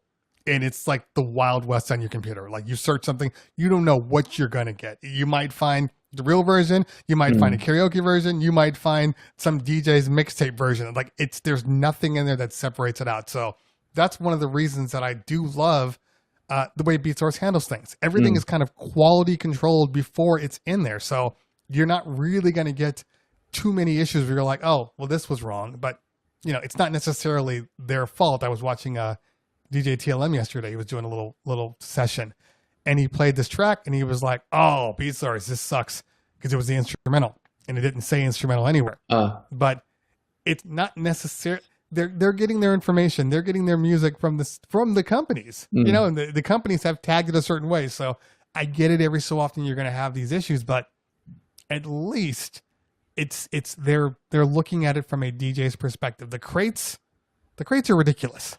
The playlist that they have created for DJs really good. Is like, it's amazing. So I think, as far as most companies, like I don't really recommend, I like Tidal because Tidal just typically has everything. Yeah. And so and high quality audio too. Really good high quality. Exactly. But if you are just a DJ and you need to make sure that the stream, you're only paying for one stream, I think you're better off with like a BeatSource, because especially if you're a newer DJ, talk about helping you out and finding music that you've never heard before, things that you should be playing that you never thought you should. Like their playlists are impressive. I would say this though, one thing just in support of, just to counter the SoundCloud thing is that I think for some people, the range of, remixes and different versions of songs is actually a positive thing. But it just depends on your taste, right? Like, and what sort of DJ you want to be. Like, I personally, still find a lot of music on SoundCloud that I think is amazing, and it's personally. It's not on anything. I have tons of music. You're correct. Yeah, but for a working DJ, when I need to find something quick and it's not, I'm probably not going to be looking for sicko mode on SoundCloud. Right. And then you get to a point where you're like, look, I have just DJ record pools. I have 3 DJ record pools that I subscribe to. And then it becomes a point where you're like, why can't we just have one? It just does a good job, but it just doesn't exist. So I'm paying for record pools and I'm also paying for subscription services. Like it's just kind of this never ending thing. But, I am an example of a professional DJ. I get paid to DJ. So for me, it's all write-offs. It's not like it's a big deal. But for somebody else that's new, that maybe can only afford to have, because record pools are far more expensive than a streaming service. So if you're a newer DJ, you're going to probably shoot for the $10.99 or the $9.99 package over the $30 to $40 to $50 record pool package. You could have 3 record pool subscriptions for one. Exactly. Yeah, you know what I'm saying. 3 streaming subscriptions. So there's definitely a benefit to having that, but it's everything costs money now. Yeah, it's unfortunate that we have to pay for things. Yeah, and I mean, one of the things that is probably something that maybe people are wondering about too is just the offline capacity for. But just probably the one thing that BeatSource has over everybody else is the ability to store offline. Correct. And that's not in Serato right now. I know a lot of people are like, hey, some people are like, where is this? This is a feature that is in other softwares. And that is coming, that is just taking a little bit longer, but that will be here soon. Right. Then we'll have to segue that part into my biggest gripe, and I'm sure it's coming at some point. When are we going to be able to have mixed media with streaming? Do you mean basically putting your streaming files in the same files as your crates? Oh yeah, okay. So I believe that was available with Pulse Locker. So I believe it is. it's definitely possible. I think it's more of an issue of how people know for sure that that is the Hmm. case. It's a local file or it's a streaming file. I mean, obviously it has the little tag on the first column, but Sure. I know that there was in Pulse Locker. I remember there was the Pulse Locker, and then there was like a downloaded Pulse Locker Hmm. like icon in that first column. And I think that's why it worked in Pulse Locker, because that was the whole thing about Pulse Locker, was that you could store offline and DJ, and that was the Sure. power of that initial streaming thing. So it's all been in here before. It's just a matter of figuring it out, and then also Hmm. being respectful of the partners, between the relationships. This is always the tricky part that Serato sits in, is that we work with Tidal, we work with BeatSource, we work with Soundcloud, and Beatport, and a lot of these companies are, they're very competitive for the same place, and same Sure. with Pioneer and Music, and Hercules, and so forth. And we just we're like Switzerland. We're trying to keep the peace with everybody, and Hmm. just do the best we can with everybody, and it works out. It's surprisingly well. But obviously, it's a delicate. It can be very delicate, and you don't want to do have one thing for one person, not the other, and it could create really Right. bad blood. Oh no, no. I would actually want them for all the things. For any Yeah, streaming service. same. Yeah, because I've run into. I'm making sure I have this. Okay, good. I've run into a couple times now where I have been streaming or working on a playlist for, a place that I'm DJing for. So I've created my playlist and there's songs I just don't have. And so what do? I pull it up in BeatSource or in Tidal, and I'm like, okay, I'm not gonna buy the song because maybe it's like a one-off thing. So I have it sitting in my folder.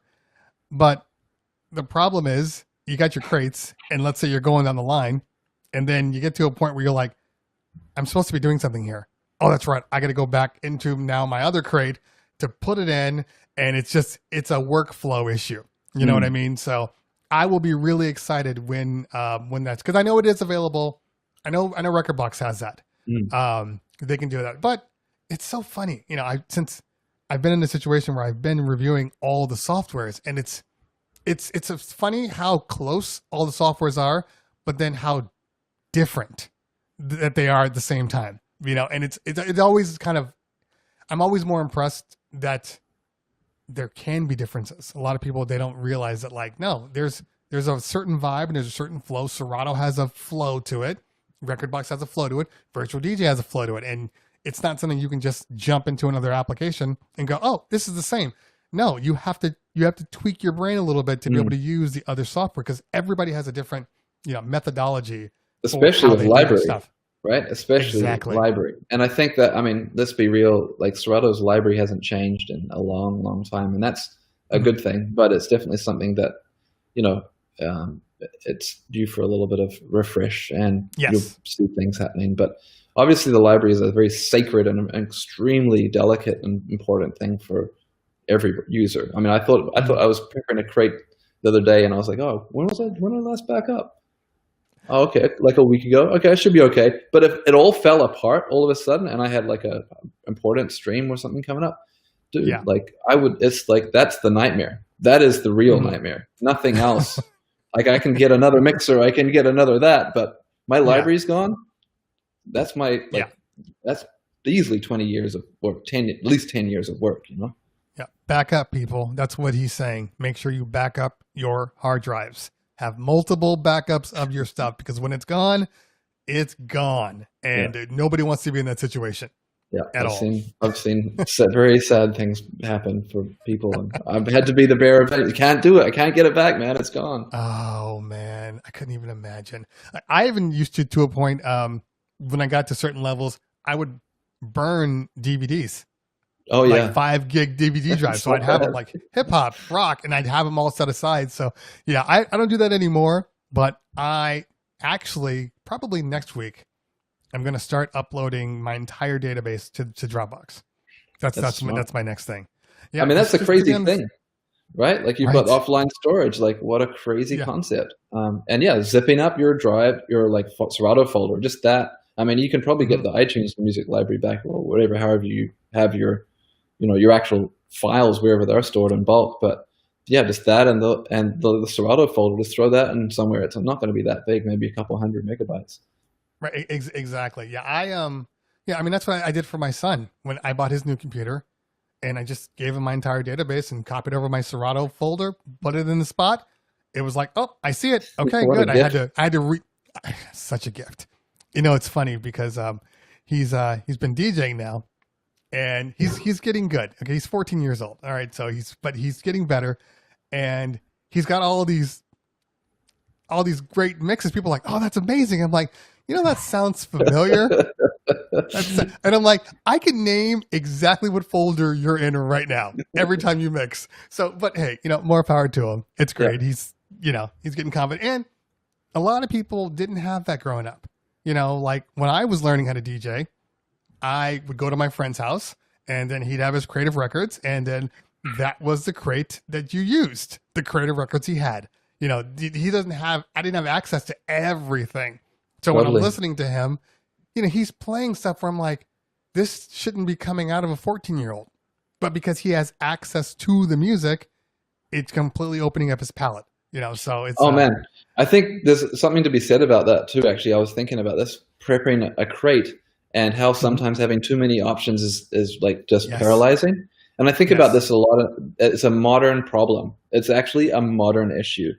There is you know, it's great to have lots of options when preparing something or getting something together, but in the moment, having like limiting your focus to just what you need for that, you know, which is how I DJ a lot these days, especially if I'm trying to, if I'm doing like a specific set, I really spend a lot of time just building a crate of things and just throwing it all in there so that I'm not spending a lot of my time trying to, you know, find something randomly out of my library. I mean, there's other times where I actually find that really enjoyable too. So it's not completely off the cards, but even then I still have parameters where I try and stay within a key or, you know, a BPM range and key range, and then just limit it down. So like, I'm not just, where do I go from here? You know, like, what am I doing? And I think that's actually a really important, like, lesson that I learned a little bit later, you know, and I wished I'd like focused on that a little bit younger, because coming from being a vinyl DJ, playing out of a crate, and like having my couple crates that I just brought every week to the club that I knew really, really well, to then all of a sudden having like a library of music on a computer, which was has kept growing. It's never got smaller. And then now at this point where I have also streaming, is like, wow, okay, I literally have everything, but what am I trying to do here? What is my focus? What's my intention? That now, having a crate, having a focus, having more organization is really, really helpful to becoming a better and more efficient DJ. I mean, not too little, but still, you know, having a range. Right, and I think you're right, because especially like right when quarantine happened, I said, you know what, I'm going to spend this time to refresh not my catalog, but like my older files, get better versions of them, which I didn't do in the past. And you're starting to listen to all these other DJs and they're playing all this stuff, and you're Shazamming and you're downloading and you download all this stuff. And then it's just sitting there. And I remember one day in particular, I was like, okay, I'm going to go DJ. And I didn't have really a set list that I was going to do. I was just going to freestyle. And I opened up, I started playing, and I had downloaded I think it was like 50 tracks or something like that. So they were all just kind of sitting there. And I remember going, I have absolutely no idea what to play. Oh, there was this one song that I wanted to play, but now I can't remember it. And now I can't find it in this huge list of songs. And it's just like, it became like this huge thing where I'm like, I have no idea where I'm going whatsoever, you know? And I mean, like I had a huge day on Bandcamp.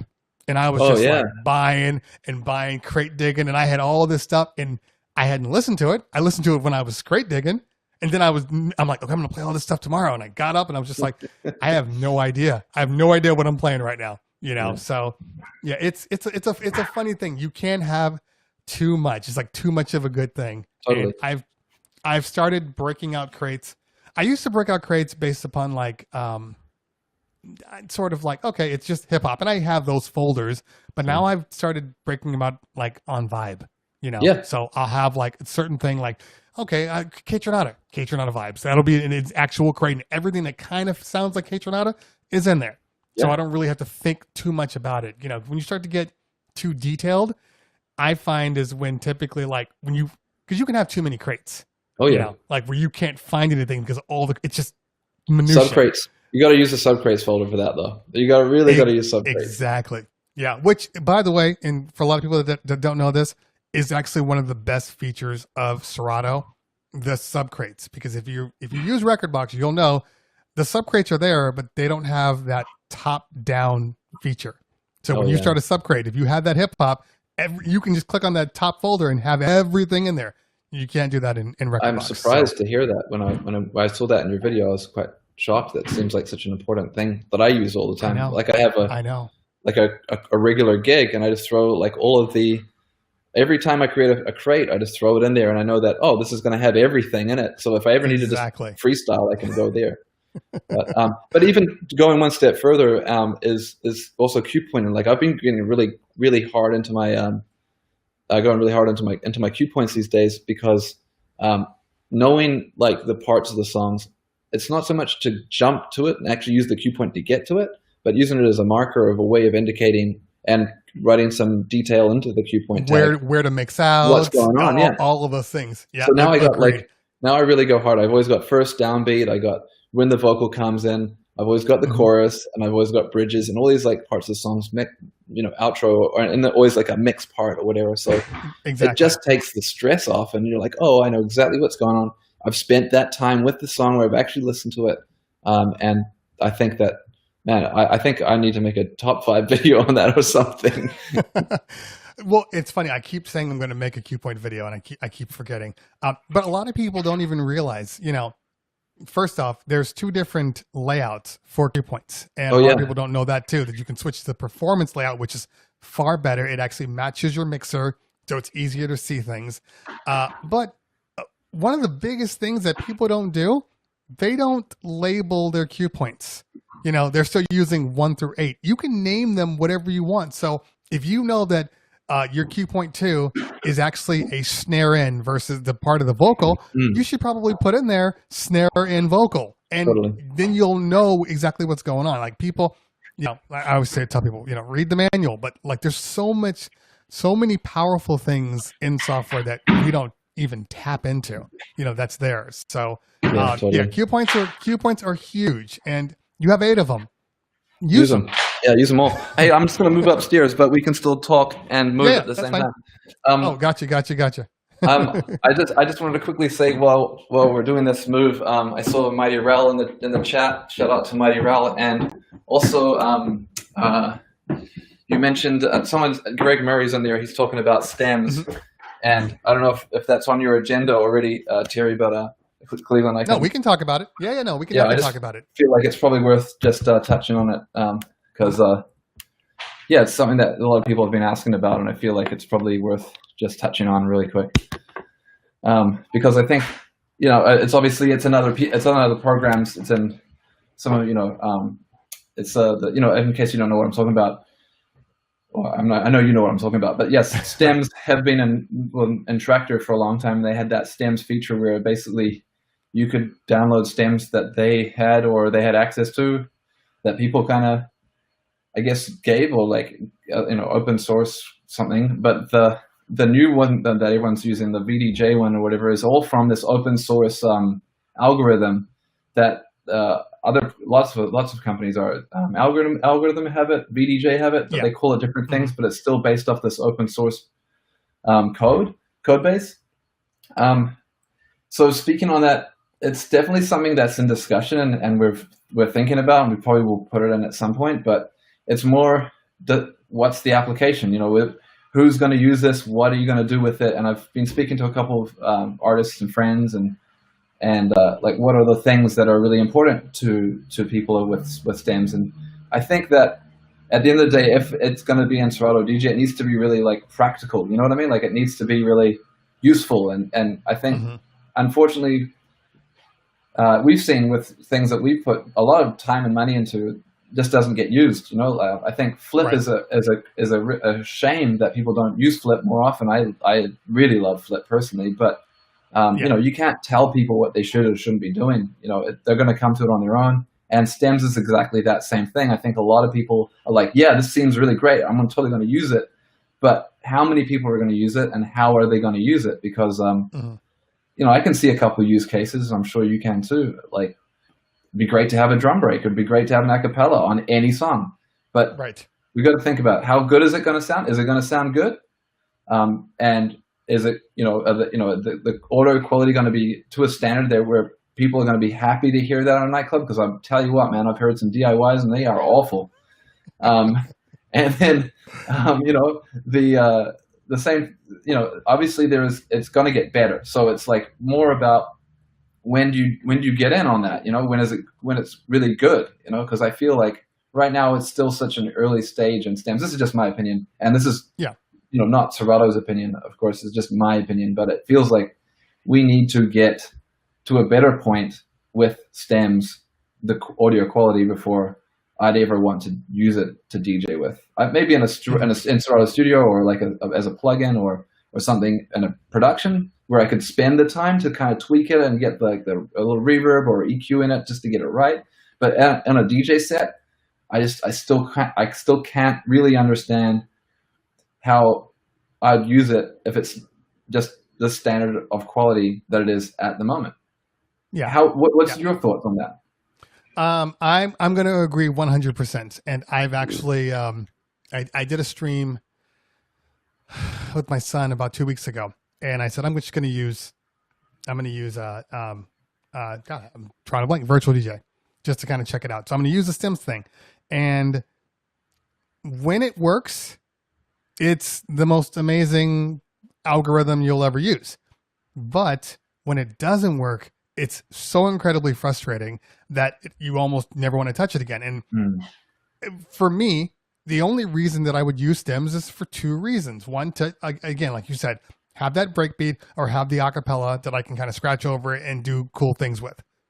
But in a club, and I've said this before, and I'll say it again, in a club, the natural selection for most people in most club environments is you drop the acapella, you let the people sing over it, and then you bring in that new beat over the acapella.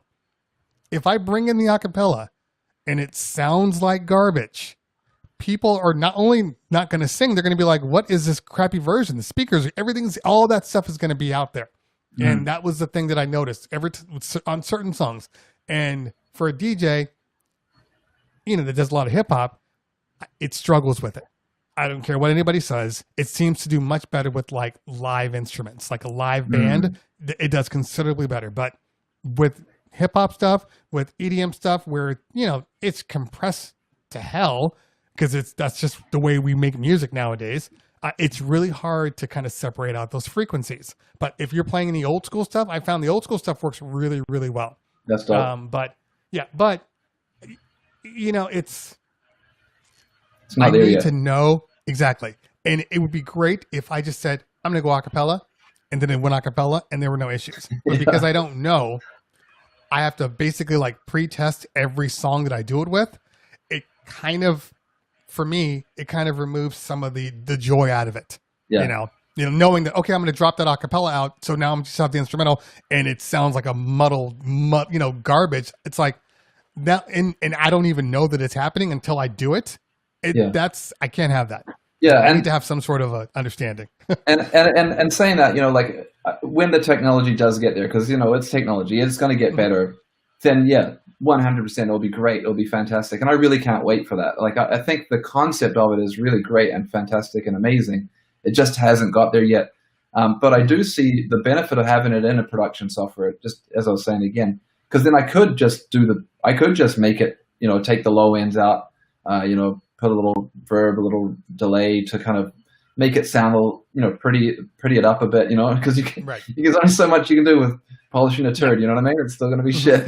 And then I'll just bounce that out and then, play it in my DJ software. So I could kind of guarantee that it's going to sound good. But I mean, ultimately, I think I made a tweet about this. I got a lot of interaction was just about, the stems and things like that. And honestly, I just wish record labels would put out acapellas, like proper acapellas. That would solve this whole problem. Simple. Yeah, we could just make edits, like it would be fine. But that's just wishful thinking at this point. It's never going to really happen. So that's actually a good segue because you were talking about software and being able to use it in a production environment. We know that Serato now has this software called Serato Studio, and I've been using it, and it's a great piece of kit. And that's definitely one where I can't tell you if that was built into the system, how happy that I would be.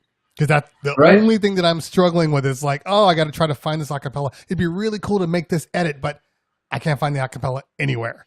You know? Right. So, yeah, that would be sick. I mean, I think that's a real obvious win, you know, like it's a real easy win. And then in saying that, once you've done that work of how to get it in there, and if you can make the algorithm make it sound a bit better, and I think without getting too much into the tech side, well, I mean, this is what we're here for, I guess, but I know that algorithm had took that open source code that, you know, that Stemverter or whatever everyone's using, easy stems, and then they tweaked it to make it sound better.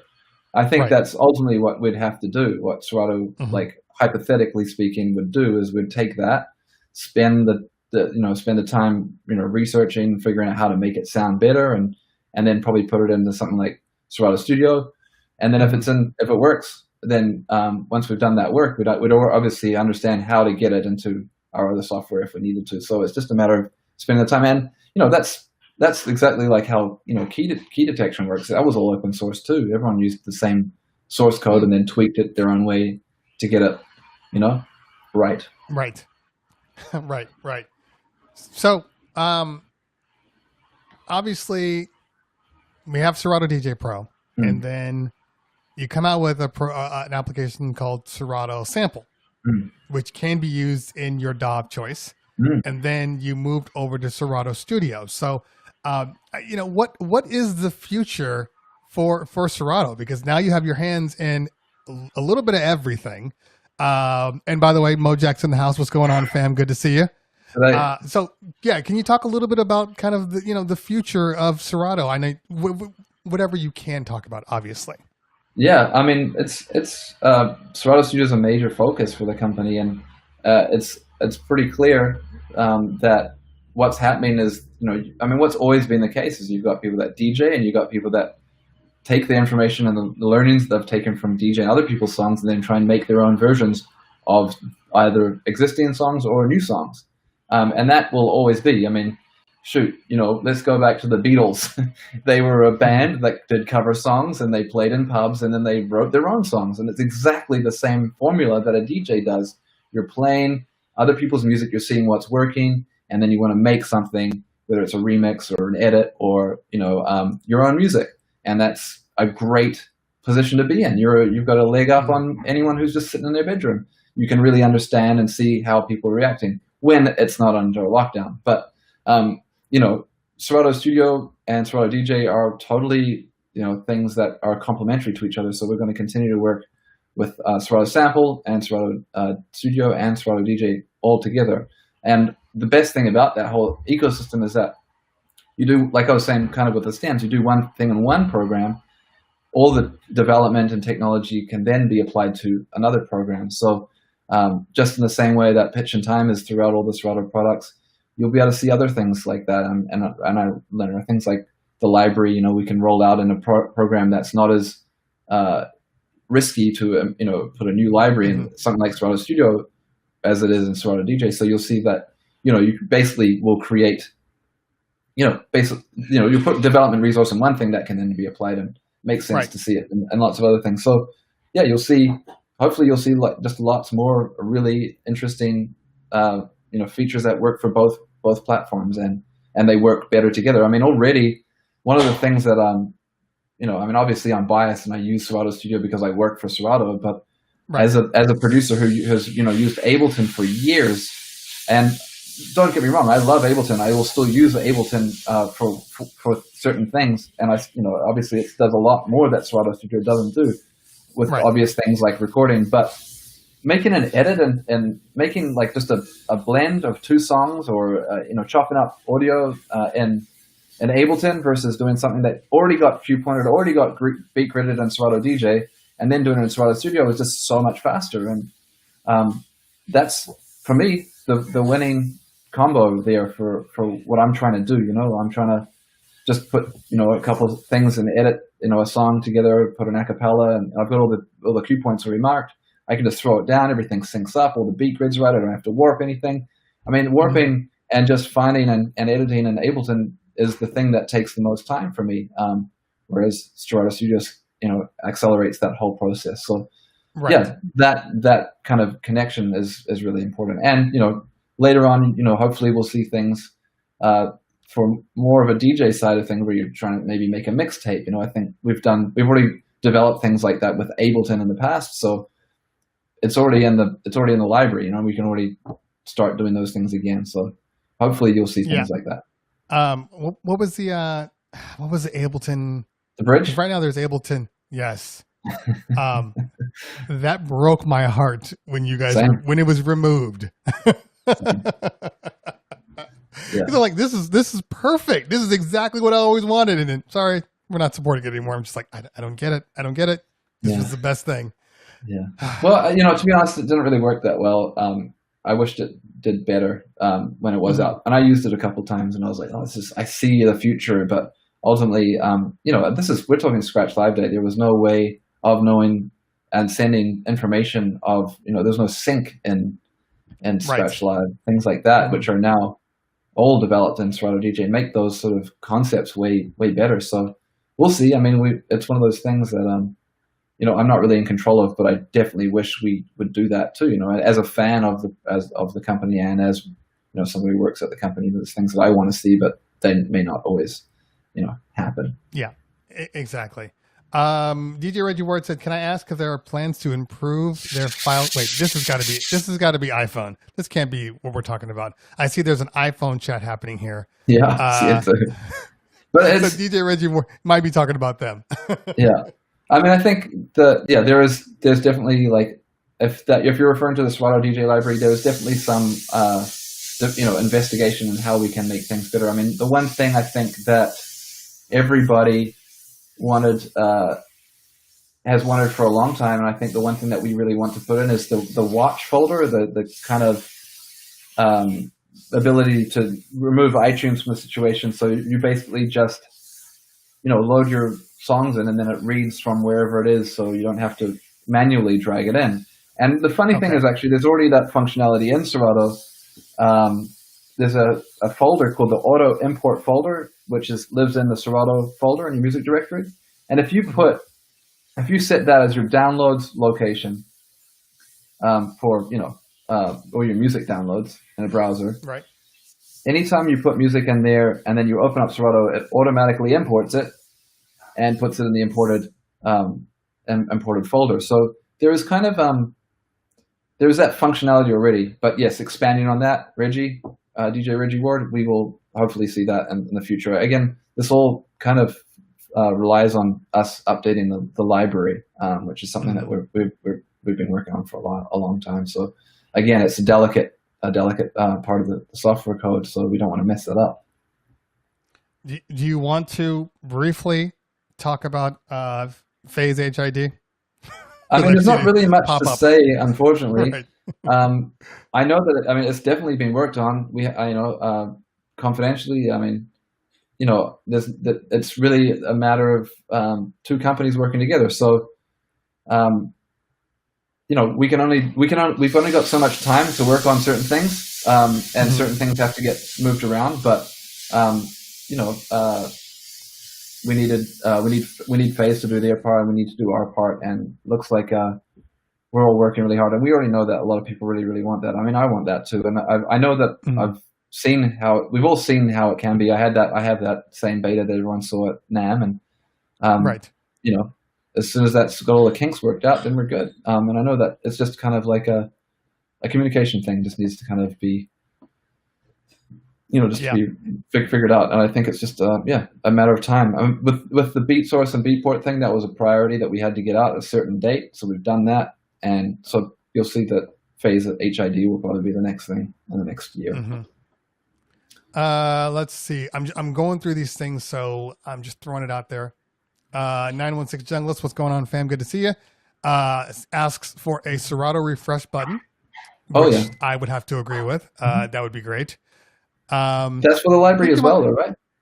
Exactly. It's all library stuff. And this is another one that somebody said, could Serato get software update that auto updates a music folder from your hard drive in real time? That's a library update, what you're talking about here. So a lot of the things that people want, it looks like, are coming.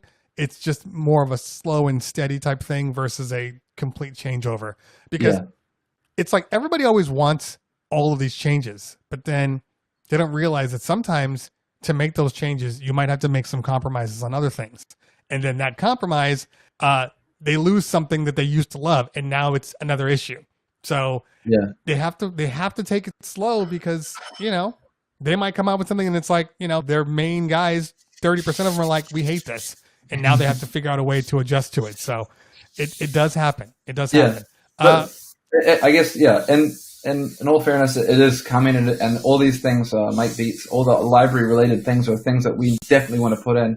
Again, pretty much what you're saying, Cleveland, is like it's such a big undertaking, and it's kind of a long process because it's not an easy thing to turn on, and throw into the whole year of planning that we have to do with hardware and other things that honestly keep the business moving. You know what I mean? Like exactly. I mean, I don't expect people to go out and buy a new mixer every year and, or whatever. But, obviously these are the things this is the ways that these are some of the big ways that Serato makes money. So, when a new mixer does come out and it's a pro level mixer, that's how we make money as well.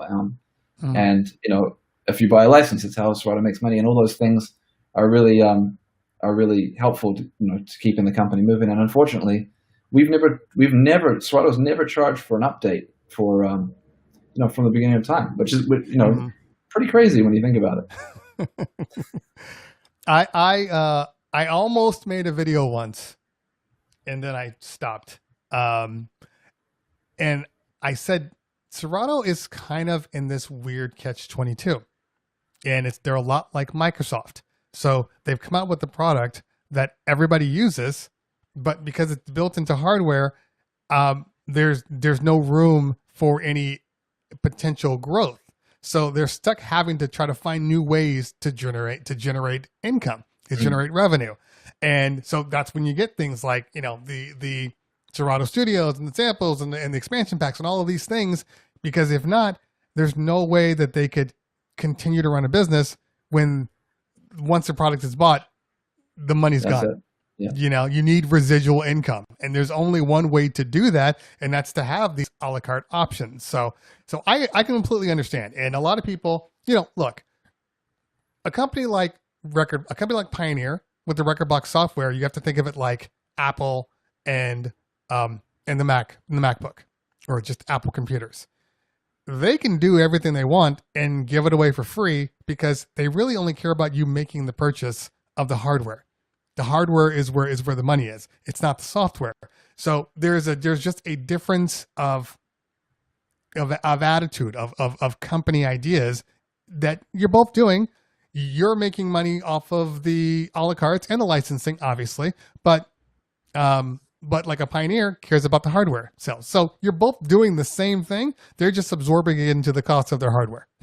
Totally. Yeah. But, and saying that, like I'm so happy that I work for a company that's smaller and like that. And in the sense that, it definitely is part of the whole, philosophy of the company is it's not a really money hungry company. And, a lot of the things we just do on the love, just out of the love of the culture. And, we still make money. It's not like we're a broke company or anything. So we're very lucky, and we're very lucky to have such loyal users. I mean, look, Mojax and SK, they were just like praising us for, finally giving these 20th anniversary records out and things like that. And feel free to send me one. I'm just throwing that out there. Actually, I want to give a quick shout out to both Mojax and SK for their, just as a perfect example of like how lucky a company is to have people like them contribute so much of their free time to the development of Serato products. I don't know if you guys know, but Mojax for many years and SK were both part of our beta group and was on our forum, and they were constantly giving feedback, helping other users, just constantly sharing their time. This is their personal time. They could have been making fire DJ routines or making YouTube content, but they were dedicated to helping us. And honestly, like that's love, man. And a lot of the people that use our software to this day, have loyally used it for 10 years. I see Stank Palmer up in here. I see, SK. I see a lot of people, Mighty Rel. We've got the best people that use our stuff, and that even goes to our artists. We've got the best DJs in the world using our stuff. We've got Jazzy Jeff, we've got A-Track, we've got Craze. These guys voluntarily use our hardware. Right. Like that's what more can I say? How lucky is that? Like we are so fortunate. It's a reciprocal kind of respectful agreement in some way, where it's like we are always going to be here for you. We're always going to dedicate and give you back what you guys give to us, and that's the best vibe of any company I've ever worked for. And I work for Starbucks. and I think you're right too, because like I live and breathe all types of softwares. So I've used them all except for algorithm. I haven't used DJ yet. But I always fall back on Serato. Always. It's one of those things where I get it if like you just started DJing or you started getting into digital DJing and your controller came with Rekordbox. So you started using Rekordbox and then that became your thing. Then somebody's like, hey, use Serato, and you open up, you're like, I don't get it. I started on Serato with Scratch Live, with the S1, and literally that's where I grew up, DJing in the digital world. So I'm always going to fall back on it's funny. When you look at certain applications and you look at certain DJ software, I just seem to spot things faster in Serato.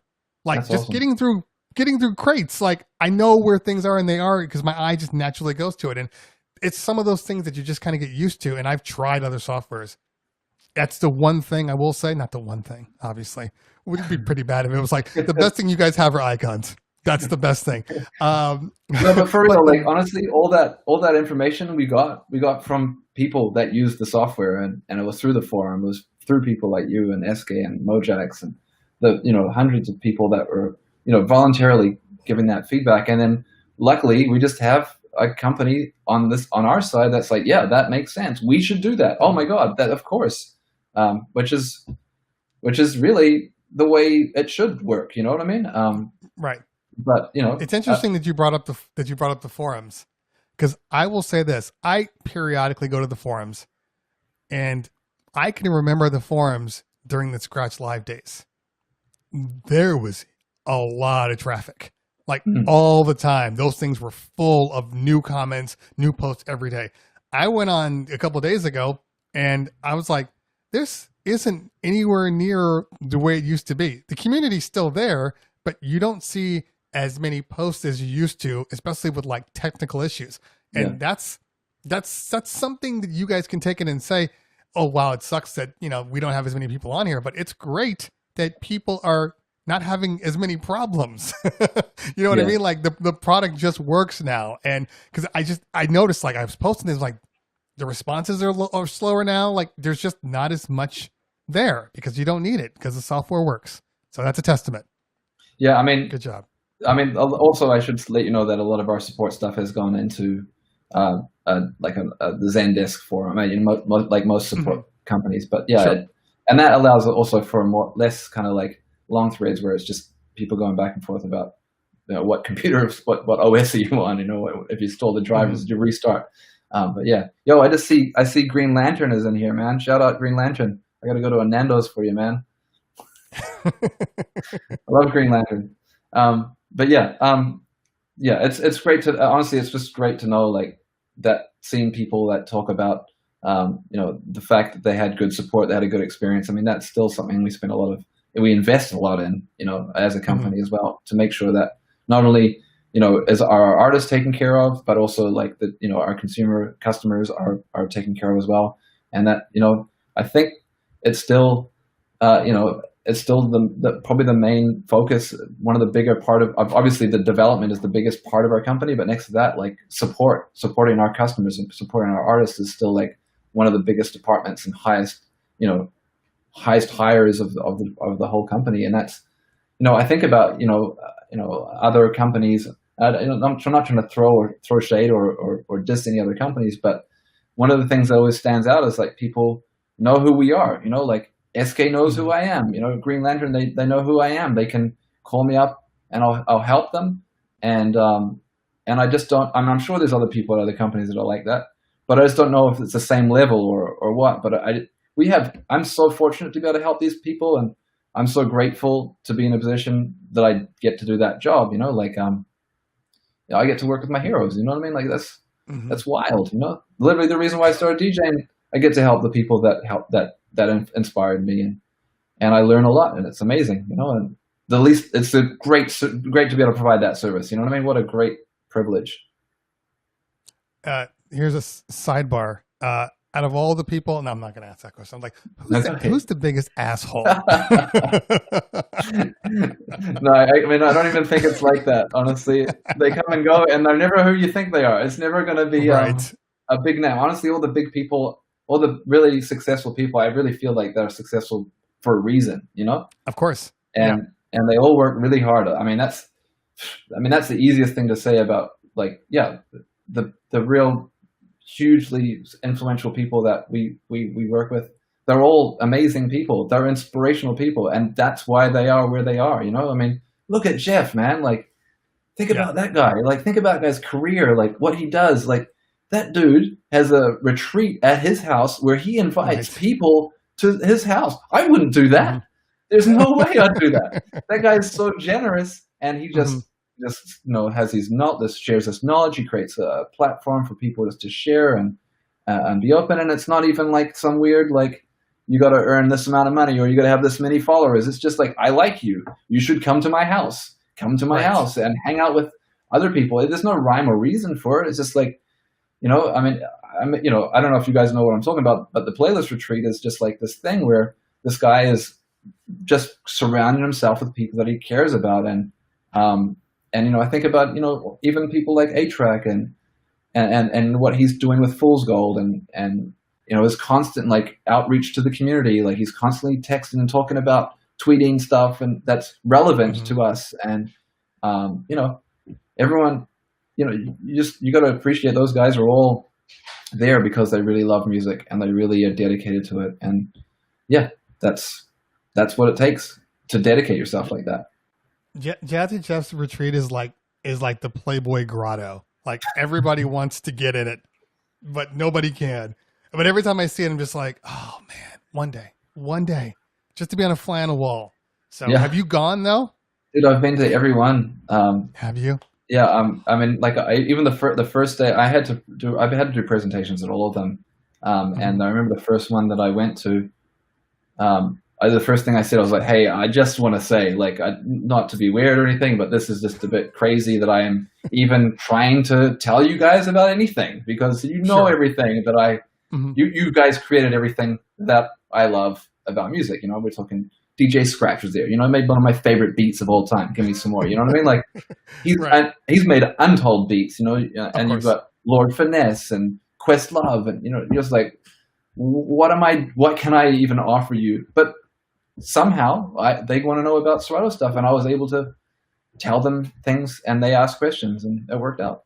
It's interesting though, because my quarantine experience has been really odd, and I have gotten so many connections because of it, but I've also had some strange connections. Like, I've had Wesley Snipes, of all people, contacted me. Wow. Yeah. And I make the joke because I say, you know the voice. I don't know if it. What was the last Dolomite? The Dolomite. If you saw the Dolomite, is my name, the Eddie Murphy one. Okay, so the character that Wesley Snipes plays in that. Yeah, it's so tough. That's him. Like, I'm literally talking to him. I'm like, oh my God, you sound just like this guy. And it's one of those amazing things where you're just like, you're a guy that I looked up to, and you're on the phone with me. Like, this is weird, but I have found that even the best, they struggle too. They're just like everybody else. It's so crazy, man. Like, you're just talking about Wesley Snipes. So he's been a DJ for a long time. Right.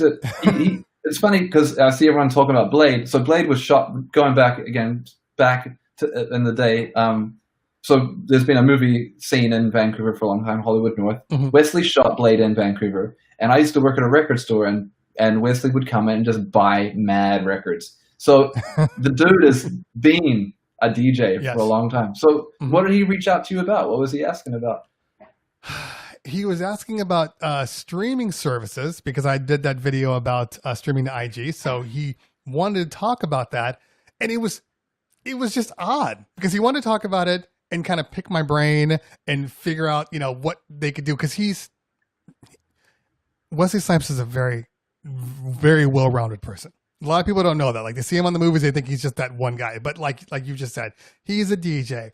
He's an actor. He's huge into like telecommunications. Like, he owns like a telecommunications company, and he's like one of his backgrounds is in like not radio, but like telecommunications, IT, basically. Wow. And so he was trying to figure out a way to like do a Twitch IG variant, for his own, and how much people would want to do that, and would DJs want to do that. So it's one of those weird things that I'm on the phone and we're chatting for like 30 minutes, and then we hang up, and I'm just like, that's weird.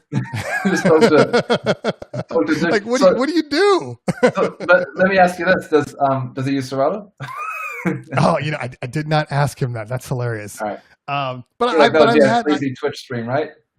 Exactly. But I've had a number of people like that, and it's also interesting because I've had people contact me through IG because everybody wanted to stream, but a lot of people just didn't know how. And a lot of DJs, a lot of huge name DJs have the shoddiest, oldest hardware.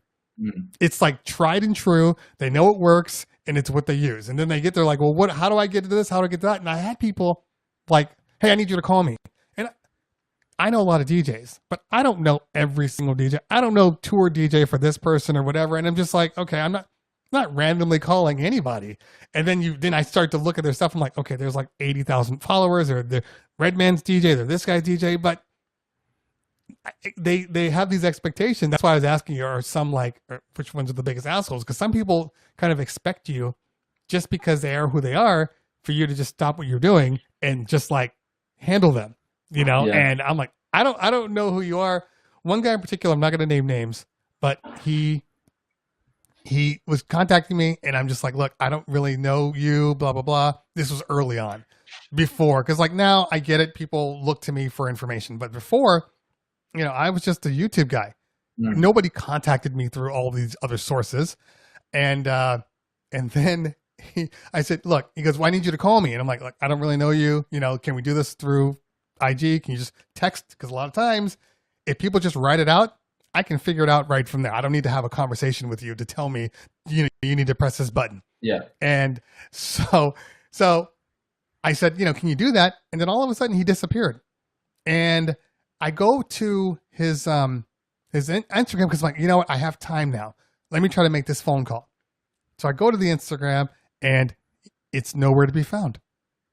All of his messages are gone, right? So I log into my other account, and sure enough, he pops up. And I'm like, this man, did he blocked me? Like, what the hell? Yeah. So then I'm like, hey man, I got some time, whatever. If you want to call me. So then he calls me, and we're talking, and it's obviously super easy. And like, yeah, you just need to do this and do that. And he says, okay, great, man. Thank you so much for getting back to me. I'm like, hey, I was having a little trouble connecting with you because I couldn't get on your stream. And he's like, oh, no, man, you're good. I'm like, I'm good. He goes, you're good. And I go back, and he unblocked me. Oh, wow. I'm like, son of a bitch. Like, come on. I've not had that. I got to be honest with you. I mean, you kind of sometimes just got to let people know how to contact you. Like, I definitely get, like, people hit me up on my IG DM, and I'm not really that active on that. Like, I don't have that much time to do that. And I always kind of just be like, if they hit me up, I'll just be like, hey, can you just send me an email? You know, like Right. email is gonna, at least it's not gonna get lost. I'm gonna see it. I'll be able to like ask you the right questions. And even just totally selfishly, like I need to be able to show to, you know, like anyone, I need to be able to prove that I'm working. And by getting in the old email, then that helps, you know, that helps kind of show that I'm actually doing stuff. So yeah, I think everyone has their own ways, you know, and if it does come down to needing to be on a phone call, you know, if like it's really emergency, you know, we obviously, you know, you're going to try your best for whoever you can, but you know, I don't really think I think honestly, like, you know, tech supporting people is always going to be one of those things where you're going to need a lot of information up front before you can even help them. Because, you know, there's obviously always, I mean, I'd say, if I could just say one thing right now for anyone who's watching, just so that they can prepare themselves. Most information, most problems these days, we find, and I can say, and you probably have the same problem, Cleveland, is usually related to security permissions on your computer. Yes. And that's because, you know, Apple, Tim Cook and the homies up in Cupertino, they decided to add all these extra security permissions, which have a very good reason in protecting, you know, security and privacy. However, it does create a lot of issues when installing drivers and allowing access for programs to, you know, use functions on your computer. So just make sure that, you know, you understand those things on your computer. There's only really two of those things, and that's allowing a driver to be installed on your computer. Just read the prompt that comes up when you install a driver. It will tell you what you need to do. Don't just skip through. You have to stop. Okay. Go to system preferences and allow that thing to be installed. And the other thing is just make sure that you've allowed access to your, you know, to the microphone, so you know the Serato can do it. Honestly, I think those are the only real things that most people have problems with. I'd say like at least 80% of my phone calls are that. And all that information is found on our website, you know, and usually in lots of places. But again, we're always here to help. We always want to help, but those are easily the top issues: is drivers being installed and not allowed by Apple security preferences. So make sure you do that if you've got a new computer or you're on High Sierra Plus, because that's when they introduced it, High Sierra. Right. I think it's funny. There's 141 people now on the stream. And Z-Trip. What's up, Z-Trip? Yeah. Z-Trip's on? What's going on, man? Good. That's cool. Yeah, it's like after the Apple conference, all of a sudden everybody's like, I think we can get on now. Yeah. So say everything you've said at 10 o'clock now. Say it all over again.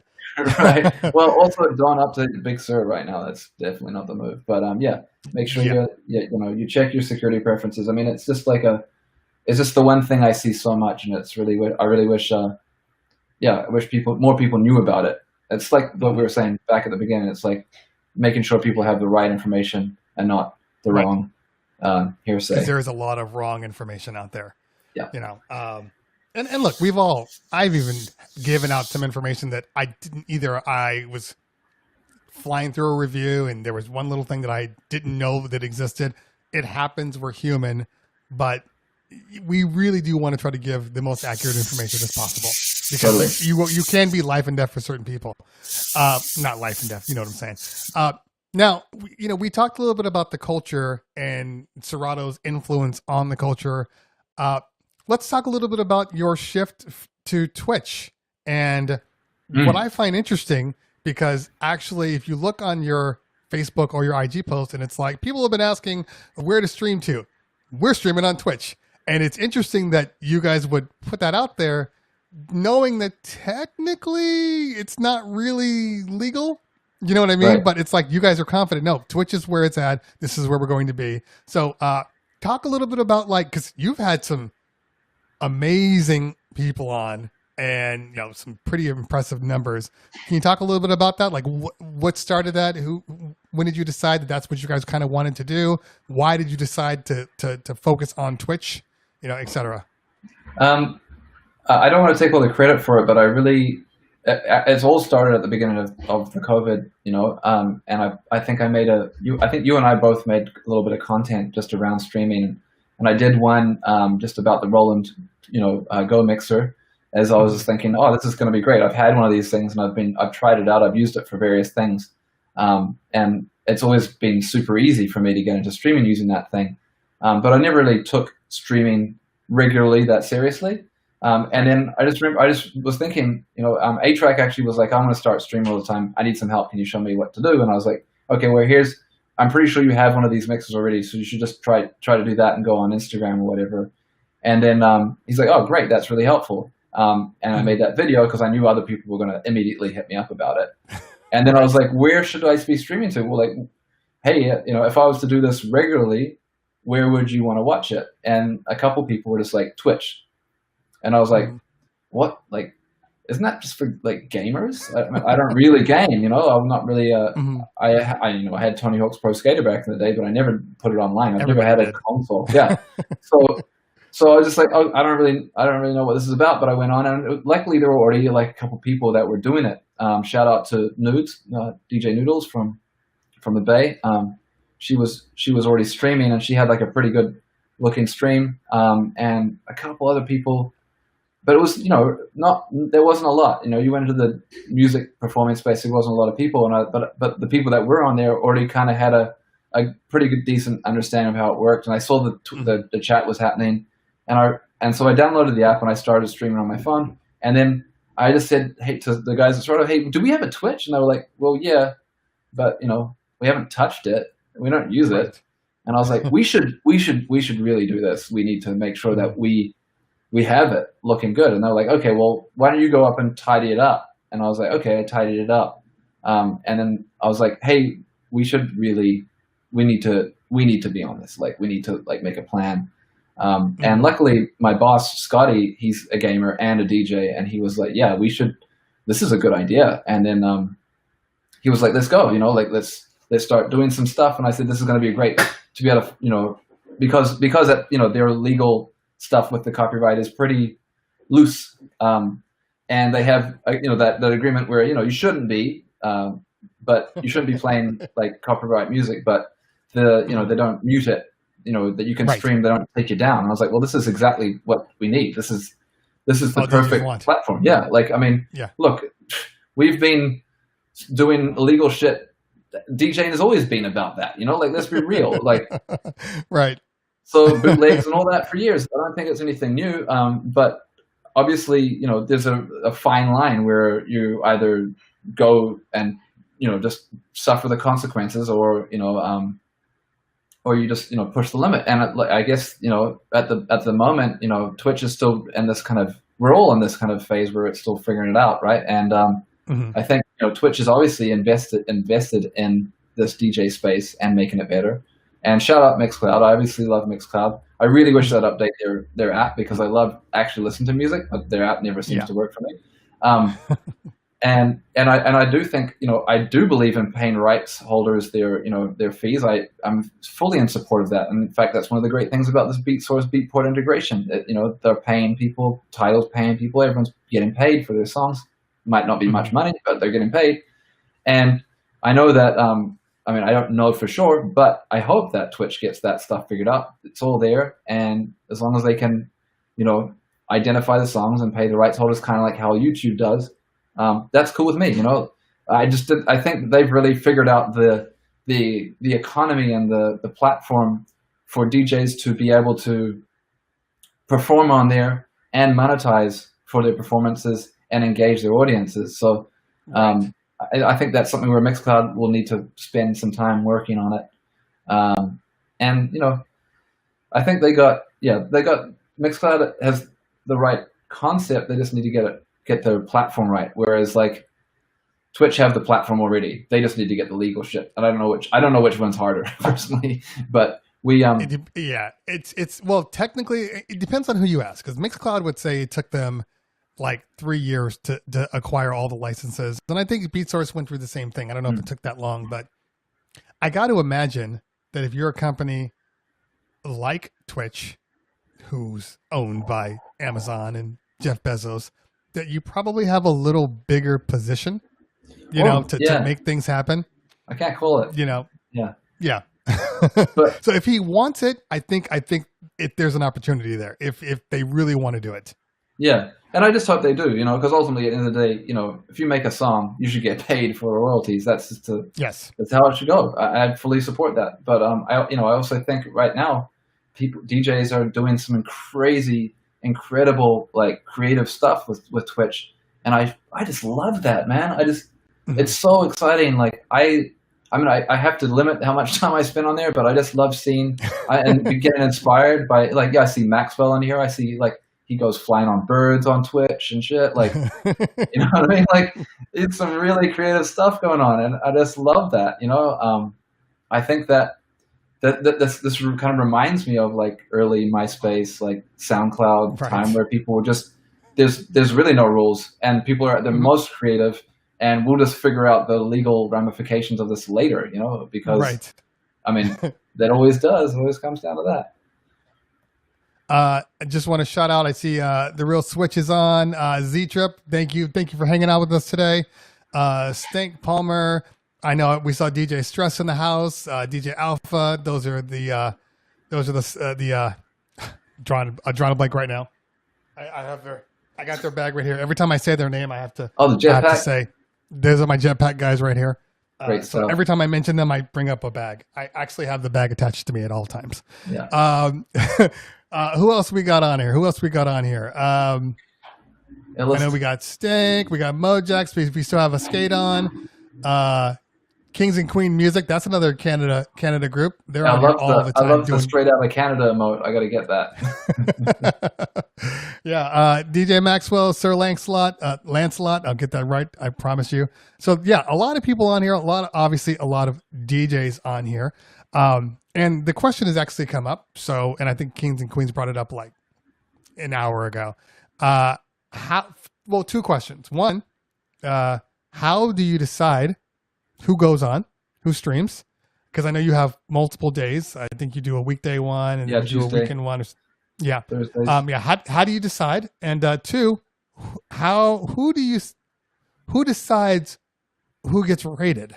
Well, honestly, I mean, yeah, I'm definitely involved in, like, identifying people to have on the channel, and we really want to identify people that are kind of putting in the work, and people that we've worked with before. Obviously, those people are always going to get preferences. We're big on relationships. Ultimately, we want to work on working with people that we've already worked with. But yeah, we definitely are focused on making sure that we represent different genres of music, different genders. We know that this DJ world can be really, like, dude heavy.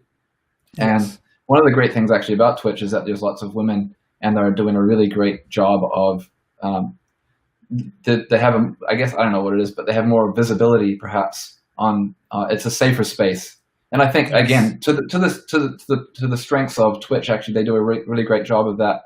I was talking to my friend Nina Mendoza the other day, who's been on Twitch, and using the ability to put like a 10-minute follower only chat on eliminates her from a lot of, like, weird hate speech and things like that. So I think there's lots of kind of tools in place that create a better environment for women on Twitch than a nightclub, for example, which is horrible for not only women but also people of color. That whole world is. I mean, I've working in it, I've seen the most crazy shit happen in nightclubs. I mean, everyone probably knows what I'm talking about. It can be some of the most racist, bigoted places in the world, nightclubs. So it's nice, actually, in some ways, that Twitch kind of, like, creates a bit, I mean, I don't know if you can call it even, but, a better environment for certain people. And yeah, so we try. Controllable environment also. That's exactly the key. Mm-hmm. So yeah, we try and identify things that are relevant to our culture and the DJ culture. And, like, recently we did the Sound Clash with Walshy Fire, and DJ culture has a massive debt to Jamaica and sound system culture. I watched an amazing documentary the other day about Bunny Lee, who's like the dub. He was a reggae producer, songwriter, and so influential, and he created the instrumentals and versions, like the concept of of rhythms. He's the guy, and then from there, that developed into instrumental music, which obviously is relative to disco and and DJing, and where would we be without that? So yeah, so I guess without losing track of what I'm trying to talk about here is when we're booking for Twitch, we're looking for ways to showcase everything that's important to the DJ culture, and that is there's so many things. You know what I mean? There's like diversity and variety, and there's electronic music, there's dancehall, there's hip hop, and typically without sounding without, I guess, Serato's always been known as like a turntablist and a hip hop brand, but people that use our software to play everything, and we want to make sure that we represent for that. So yesterday we had Net Tizlan, who's English DJ who played Afrobeats. He was dope. When I turned it on, I was like, where am I falling into this? Because I had to drive all the way out to Carson yesterday. I was in the car for an hour, and I'm just like, this vibe is maintained the entire time, and you rarely see that because people, they feel like, oh, okay, I'm losing the crowd. I gotta change it up or whatever. And he's just like, nope, this is my vibe. Yeah. This is, But it made for a really cool car ride. So yeah, he was dope. Great music selections. Yeah, and that's it. Like Twitch is, I think another thing is that we're approaching Twitch less like a nightclub and more like a radio show where people are playing music that's maybe not just what we've heard all the time. And that's, we've got an opportunity to with Twitch to play music that isn't just for a nightclub, and I think we should all embrace that. If that's, we all love music. You know what I mean? If you're a DJ, you should love music, and if you don't, you probably shouldn't be a DJ. And the great thing about Twitch is like we're booking music that shows people how much they love music, the music they love, and that was also the same concept with In the Mix, the series that we did for the longer form YouTube mixes, and that was always to like I would always write the emails and say, hey, if you're coming to do this mix, don't play what you play at prime time. Play stuff that speaks to you from the heart, something that is more of something that's kind of unique about you. And I don't think sometimes, I think as DJs, if we're working all the time, we can lose sight of that at times, and it's always good to refresh the reason why you DJ. Refresh yourself on what you are trying to do. Yeah, I think you nailed it. I think that's probably been one of the benefits of Twitch, of online streaming, is it seems like specifically with Twitch, because I remember when people were DJing the IG, it was still like club life all the time. It seems like that doesn't work on Twitch. So either you're playing stuff that like nobody's ever heard before, your own edits, your remixes, or you're playing like some classics that people haven't heard in years. Those are the only things that are working. Like you can't look. Little John can play Little John.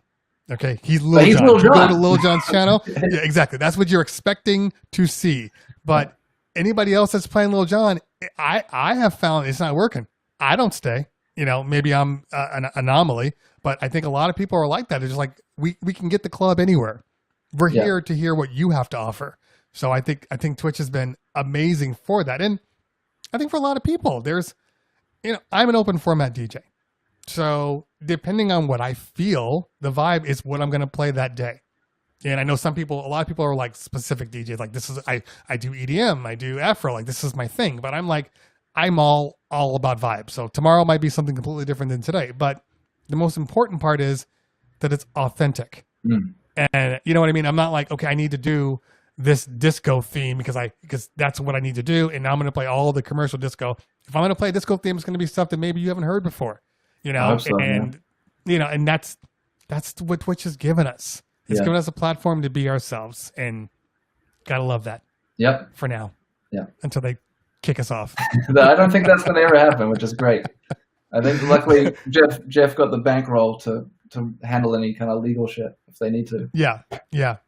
And that's assuming that I know that BeatSource has made inroads with Twitch, so they're doing their own shows with them, and so there's a lot of. It seems like there's a lot of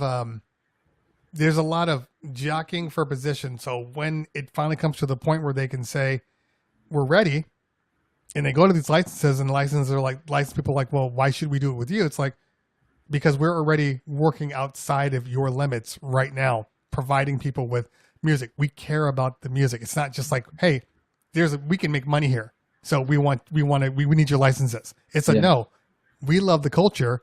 and that's why we need you to buy in also. Yeah. It's a little different than other people. Yeah, I think they've already kind of got it figured out anyways. I mean, they already have agreements in place with the record labels that they won't mute, and that's already a thing. So there is something there is some negotiation that has to take place. But yeah, I mean, shout out to Twitch fam. I mean, Allison, all the people at Twitch that we work with, they're all really good people, and they've invested in the right people.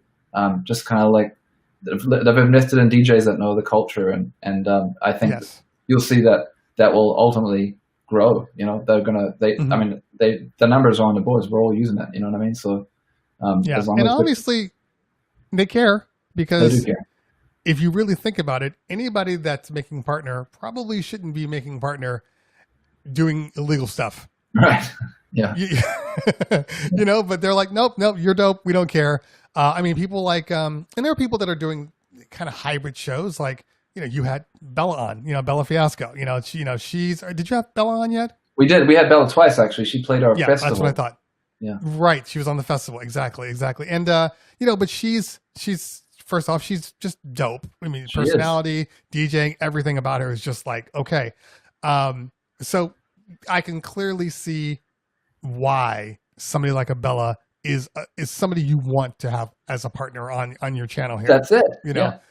Exactly. So it's more about what you bring to the table, not just that you're a DJ, but it's like, what else? Like, I started this show for that reason. It's like, yeah, I could DJ all the time, but I want to provide more. And I feel like this extra is the type of stuff that they go, no, that's what we want. We want people that have a passion for what they do. They bring people on with the same passion, and then you have like people like, Miss Ninja, who's like consummate pro, and pro. She's totally pro all the time. And, she was on your show and just killed it. Killed it. And she plays crazy music. Like, she's got crazy selections, interesting stuff I never knew of. Exactly. So I think that's the key. And, you've always brought on people that seem to exhibit that, which is, I think, is important. And I think, you're the person that chooses, who's on. So one of. There you go. So you do Tuesday. And what other day? Sometimes you do like Tuesday, Thursday, and then Saturday was the Clash that just wrapped up, and then this Wednesday we're starting a residency with Selection. So Selection are going to be bi-weekly on Wednesdays at noon Pacific time, 3 p.m. Eastern. So this week Andre Power is playing, and we've got Andre Power, who's actually traditionally used Tractor for a long time. He's using Serato now. And then a lot of the Selection homies, they've always been using Serato. But it's cool. Again, it's like people like that that are bringing something interesting. If it's not necessarily talking on the mic or whatever, they're bringing interesting visuals. That's one of the things I've always appreciated about Selection, is they're very their aesthetic is very well thought out, and I really admire that. So.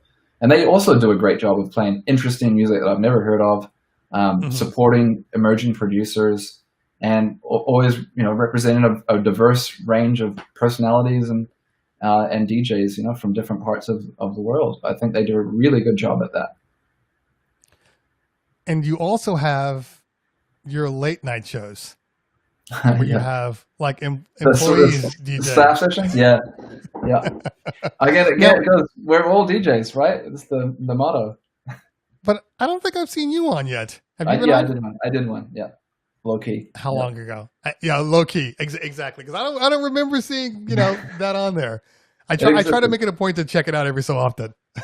Yeah. But yeah, I mean, I think the one thing is that it's usually done in New Zealand. So a lot of the staff, I mean, the majority of staff, 90% of the staff are in New Zealand. So they do that there, and they produce it at the office. And if anyone's been following New Zealand's COVID situation, they're kind of doing better than everywhere. Yes. Right. Yeah. And we all need to learn from New Zealand. Whatever they're doing. And they didn't shut down at all, right? Like no, they did. Yeah, they locked down twice. But, it helps when you're on an island at the bottom of the earth. You know what I mean? They got strategic advantage. You know what I mean? It's, yeah. This is true. True. So, and then of course the elephant in the room question is, how do you choose who gets rated? Honestly, man, that's not really a calculated decision. Sometimes we'll have like a request from, we'll ask the person who's DJing, but we have an auto host list on our Twitch so that we try and host people that are always streaming. So we always have something if you go to the Serato channel that something's Gotcha.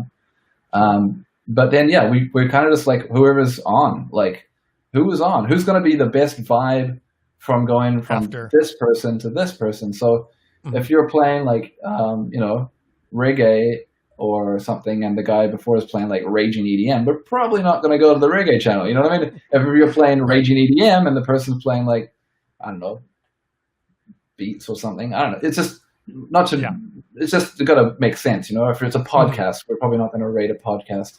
We want to keep the DJ vibe going, or whatever. I mean, it's just gotcha. It's got to make sense. I understand. Yeah. So but hopefully that answers your question. But I will say this: there's something that people may wonder about, like when you see a lot of numbers on a channel. Like sometimes we have a lot of numbers on our channel. Yes. It's important to note that that's sometimes front page, and that's the same with anyone who has like a really high number. And I don't know if people understand about front page, but a lot of those people aren't like necessarily fans. You know what I mean? Like they don't follow you; they just are there. And when you do, and when you do raid, and you've got like a lot of people on that, they don't all come. They don't all come with the raid. So I've never done a raid of like more than a couple hundred people. It's always, and it's the true numbers are. It's only about 300 people that are your fans and followers actually watching it on the Serato channel at any given time. All the rest, a lot of them are just kind of passive front page people, and they're checking it out, but they're not really as engaged. Right. Yeah. People are always concerned with the numbers. It's just a part of being a Twitch person and affiliates and partnerships and all of these things. And it's hard. It takes a minute to go, you know what, the numbers aren't important. What's important is the performance and connecting with the people that are actually on there to watch you. That's the most important part, because we've all been rated by people and you're like, oh, look, 75 people just showed up, but like, they're not talking. Around. Exactly. 20 stuck around. And that could like talk about a killer of your soul when you get a rate of 100 people and then 4 minutes later, it's down to 20 people. You're just like, I suck, but that's not real life. Yeah. It's not real life, man. And I think that, like the numbers stuff, it's not worth getting too caught up in. I mean, it's easier said than done, but I really feel like, Instagram, it's all the same. Like all these numbers, you can look at the numbers and you can think this is my value, or you can go, nah, that's cool. Right. It's not my value. That's not how I measure myself. And I really wish people would I really hope this next generation and us too can get over that shit, because it's more about speaking to 20 people that love you than 2,000 people that don't really care about you. It's like quantity over quality for sure, man. Yeah. And I stream every Friday, and I get if I'm lucky, like over 30 people, and I'm totally fine with that. Right. I'd rather play to 30 people that tune in and know who I am, and I can have a dialogue with them and see them and say something to them every week and know that I'm really giving them something, than 100 or 300 people that just whatever. It's like, yeah. And I don't see anyone more than 200 or 300 people. If you've got 300 people, then you're killing it, But the real numbers on Twitch is still yet to come. Like, and I say this now because I know, well, I don't know, and I could be wrong, but right now Twitch is such a specialized world, just like we were talking about earlier, where it's all kind of DJs or DJ people that care about DJs, but you're still talking. I talk to people, normal people, not just DJs too. And believe me, they know different things than us. And one of the things they don't know about is Twitch. And I'm telling you, like, it's going to be there's a very high potential that at some point people are going to be like, oh shit, Twitch this is where it's happening. And they all are going to come over. And that flashpoint, that's when we're all going to see the numbers change, because we've already heard people moaning and complaining about, oh, well, my audience is on Instagram. That's cool, but your audience on Instagram doesn't care about you DJing. They just follow you because you follow them, or they're a bot, or it's not real. So having a dedicated, engaged audience on Twitch, at some point, it may grow, and you may have one of the best shows on Twitch. It could be like YouTube, you know what I mean? It's just, these things change so often, you know? So I'm excited, and I'm optimistic about the fact that, you know, if you put the work in now, you're going to pay the dividends when those people come over, you know? Exactly. And it's funny to me when I see some DJs talk about the fact that, like, well, you know, nobody's streaming anymore, so what are we going to do now? I'm like, what do you mean? The numbers aren't the same. It's like, what do you mean? Like, I'm not seeing any of these things that you're complaining about. It's like, I think a lot of DJs, first off, there's a lot of DJs that don't actually DJ for culture. They DJ to get a paycheck, you know? So those DJs are the ones that are really struggling on the streaming platforms, because they only know to play what they know, and they don't actually have an investment in the love of music. So I find that those are the ones that are complaining the most, that Twitch, that IG, that all these places are dead. Because I can get on Twitch right now and see some of these people, you know, the Aiden Scotts, the Audio Ones, you know, Miss Ninja, her numbers are always amazing. These people, because they're on here, they're providing quality, and the people that are here for them want to be here for them. Consistent That's content. the key. Yeah. Exactly. So, you know, look, there's always going to be shifts. You know, people get busy, work starts up, things happen. But like, even for me, you know, like, there's a whole bunch of things that I have to do right now, reviews and all of these things. And so I haven't been on Twitch as much, just to kind of listen to people. But anytime I turn my phone on, I'm going to Twitch. Yeah. You know what I mean? So it's not like I'm going somewhere else. I'm going to Twitch. So that's the key. And I think, you know, it's like anything, man. I mean, you are a perfect example of this, like regular, consistent, good quality content. It's like, you know what you're doing. You've got a plan. I think the one thing I was told from the Twitch people, and everyone should know it by now, is like, keep a schedule. You know, I mean, the more you can stream is really the better. I mean, the more you can do, you know, the more people are going to tune in. I can't do that much. I can only do one time a week, but I know that that's my limit, and that's realistic, you know, in my schedule. And I think that that's going to be the same for anybody who wants to get on here and just develop that kind of regular schedule. And people like Miss Ninja and Lani and a lot of my friends, Get Live is another really good example. They stream like often, like almost every weekday, and because of that, they're really able to, you know, get people engaged. But, you know, that's why they're getting bigger numbers, is because they're doing more work. It's kind of those things correlate, and they're also very, very good at what they do. Like, man, I love, shout out Get Live as well, and Lani, they play really great music. So that's the bottom line. You got to love what you do, and you got to put that love out there. Yeah. Yeah, I mean, and you're right, because like I was struggling. I tell the story, and I think I put it in my last video. It's like, consistency is the most important part. And when I was struggling to find a day that I could do it, like you said, I have a day that I do it. It's the only day that I can do it. I had a day, but then I'd be shooting videos, and, you know, all of a sudden the video went longer than I wanted to, or the edit went longer. So then I couldn't get on and DJ. So I missed the day. And then it was becoming a thing where it was completely scattered. So then I would hop on, you know, I'd get my 25, 30 people, and then, or, you know, it'd fluctuate. And I was just like, I need to get a better day. And, you know, I keep telling this story, but I'm serious. I needed to have something to get up for in the morning, because I was staying up too late. I was, you know, drinking too much, just doing all the bad things that just kill your body. And, and so I'm like, I need to get up with my children because they're in school and I'm sleeping in the bed, and that doesn't add up. So I started this show just for that reason alone, just to get up. But because I've been doing this show consistently, I've watched my numbers grow. You know, it started out, you know, again, 25, 30 people, you know, now like we hit, I think we were at like 180 was the top number for the amount of people watching. So it's one of those things that all it takes is being present, being aware, and actually getting out there and doing it. People want to make excuses. It's like losing weight. You can claim all you want about these special things, and if I take this medicine, no, exercise and eat right.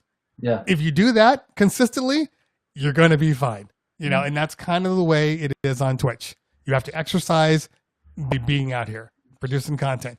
You don't have to do 4 or 5 hours like Miss Ninja does, but just being consistently on. I think that's the key. Yeah. And whatever you can do, you know what I mean? Like, I think, you know, I don't know where people are at right now, but you know, it's it's a crazy time, and I think we're all going to be dealing with mental issues that, you know, because of it, that are, you know, habits and things that are developed because of it, and trying to figure out how to navigate it is tricky, man. I mean, if you've got a job, you're lucky if you're able to do stuff, you know, like and you have the time, then you should do it, you know. And you know, like keeping a regular schedule has been great for me, man. I'm really lucky. What's Mojax saying? This is Mojax's line. I told him so Mojax was on a couple of weeks ago, and then TLM was on. So every time somebody comes on, he's like, "Hey, man, they're way better than that other dude." Mojax, you were dope. Yeah, Mojax is dope, man. He's got crazy knowledge, man. Love that guy. Yeah, he really does. He really. I honestly, the things that have come to me over the last 6 months have been because Mojax opened the door for me, and he didn't have to. I mean, all honesty, it was a weird. Hey, you're going to be at NAMM? Yeah, I'm going to be at NAMM. Oh, hey, do you have a connection with because that's right. Before NAMM, Denon released their new line of things. So they had invited all these people over, and I kind of made a joke like, "Hey, oh man, it'd be great to get on here." And he's like, "Hey, do you have a connection with them?" I'm like, "No." Like, okay, you're going to NAMM, right? Yeah. Okay. Well, when you go to NAMM, we'll meet up, and then I'll introduce you to him. I'm like, okay, whatever. Like, a lot of people say a lot of things, and this is before I actually really knew Mojax the person versus Mojax, the tech guy. Yeah. And then we got to NAMM. I'm doing my NAMM stuff, hitting all these people. And I'm really not expecting him to really be available. Then he's like, "Hey, I'm not here yet." I'm like, "Okay, here it comes." I'm later than I wanted to be, but as soon as I get there, we'll connect. And like, okay, we'll see. Especially NAMM. Especially NAMM, exactly. And I know he's, the moment he walks in, somebody's going to be pulling him. "Hey, we need you, blah, blah, blah." And then he WhatsApps me. He's like, "All right, I'm here. Let's meet up at 2:00 or whatever." And he the things he says, he actually means and does. So if he does say something to you, he means it. Mojax isn't the kind of blow smoke up your ass guy. That's not Mojax. And so yeah, then he just brought me, and it was funny because like I was standing by the door. If you go to NAMM has this in music always has their own little private room. Yeah. And it's always invite only. Like the first couple of days. I think they open it up over the weekend, but I never go on the weekend. So it's invite only. Like, "Hey, I'd like to get him. What's your name?" "No, sorry." You have to make an appointment and stuff. You have to make an appointment, exactly. So Mojax gets there, and then everybody's just like, "Hey, Mojax, hey." He's like, "Hey, I want to bring my guy in." They're like, "Okay." And it's like, it's not even a thing. And then he introduced me to everybody and legitimately opened the doors for a lot of things. So I owe, honestly, what I have right now. And look, I'm not going to say it's all Mojax. I have to still back it up with some skill sets and everything. But if it weren't for Mojax, I don't know how long it would have been until they decided, "Hey, we want to notice you a little more. We like what you're doing." So thank you, Mojax. Appreciate you, man. Yeah. Shout out Mojax.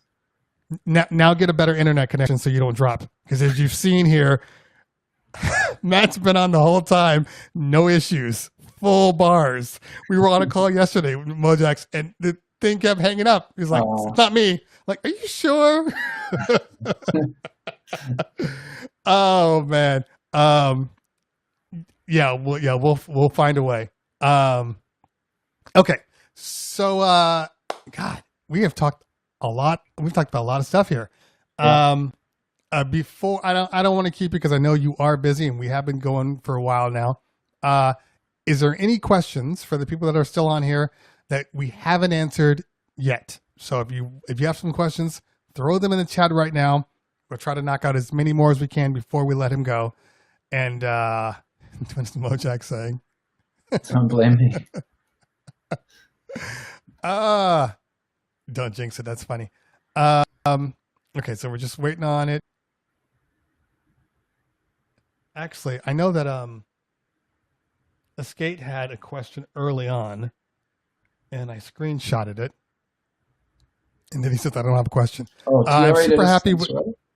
I remember What'd you someone say? was asking about the TR8S in Serato. It just came up again, but I can't remember what the question was. I think it was, are you building it in more into Serato? I think they were saying something about the integration. Well, I don't think there's really much to say. It's already integrated. You can use a TR8S and sync with Serato, but yeah, that one's kind of good. But if there's something about it that's of interest, what do I think about NAM moving forward? Mighty Rel. TR8S and Serato are working well. Yes, in fact, if you want to see a great example of the TR8S and Serato, go check out A-Track's video. It's on his YouTube page. Crazy. Just insane. He does like a whole routine. He remixes everything with the TR8S and Serato. It's nuts. So cool. And then Mighty Rel was asking about what about NAM moving forward? So, yeah, I mean, NAM's canceled, man. It's going to be back, though. I'm sure it's such an important gathering place. We need a vaccine. I think that's it. Once the vaccine's out. They needed a Namthrax vaccine too, though, right? I always come back from NAM feeling so sick. You're not wrong. You're not wrong about that. I try not to. I touch people, but not too much. It's never been my thing. So yeah, it is what it is. It's going to come back once we get a vaccine in. I think everything's going to change, and we'll start to see a lot of these bigger conventions pop back up again. Because NAMM is not the kind of thing that you can drop down to 25% and expect it to be a good show. You know, NAMM's 25% is like, what's the one that they do in Atlanta? Or not Atlanta, but Jersey. Yeah, the one in Jersey. DJ Expo or whatever. Yeah, the DJ Expo. Yeah, I hear that's like 10% of NAMM. Yeah, it's just DJ stuff. Yeah. I went there once. I didn't have as much fun. But no. Yeah, I'm jaded now because I started with NAMM, so I can't go anywhere else because I'm like, oh, I want to go to the DJ Expo. It's going to be dope. People are like, no, you don't want to go. Yeah. Like, what do you mean? Like, it's like a hallway. Yeah, Expo, it was good though. I mean, it's in Atlantic City. That's right, Lancelot. And they have DJ performances. It's just focused on DJ stuff. Mm-hmm. But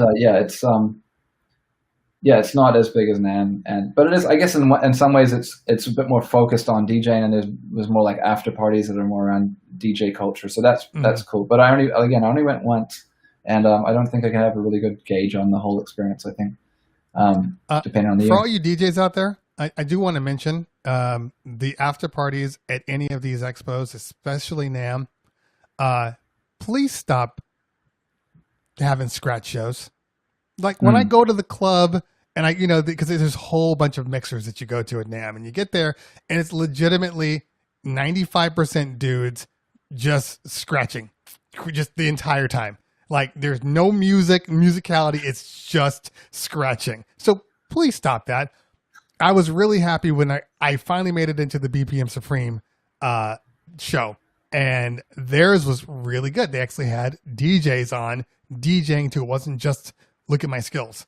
Although Scratch Bastard was on and just destroyed it. Here's a good example of how to use scratching in a set performance. Yeah, that man is so good all the time.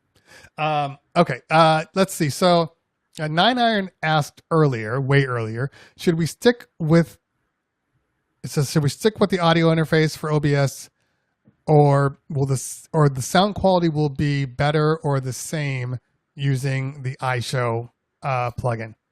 Well, the iShow audio is just going to be like a master summed output, so it'll be like whatever you're recording. It's the same kind of output of whatever you're recording. It's definitely iShow is really more for those people who don't happen to have a secondary computer or interface. I still think, I mean, a lot of people use it. Nick Bike uses it, and Marvel was using it. DJ Marvel, those are my friends, so I know they use it on a personal level. Sure. But I think realistically, having a secondary computer to stream to is always going to be better. And I know a lot of people are buying PCs right now just for that. In fact, Marvel just bought a PC just because of that.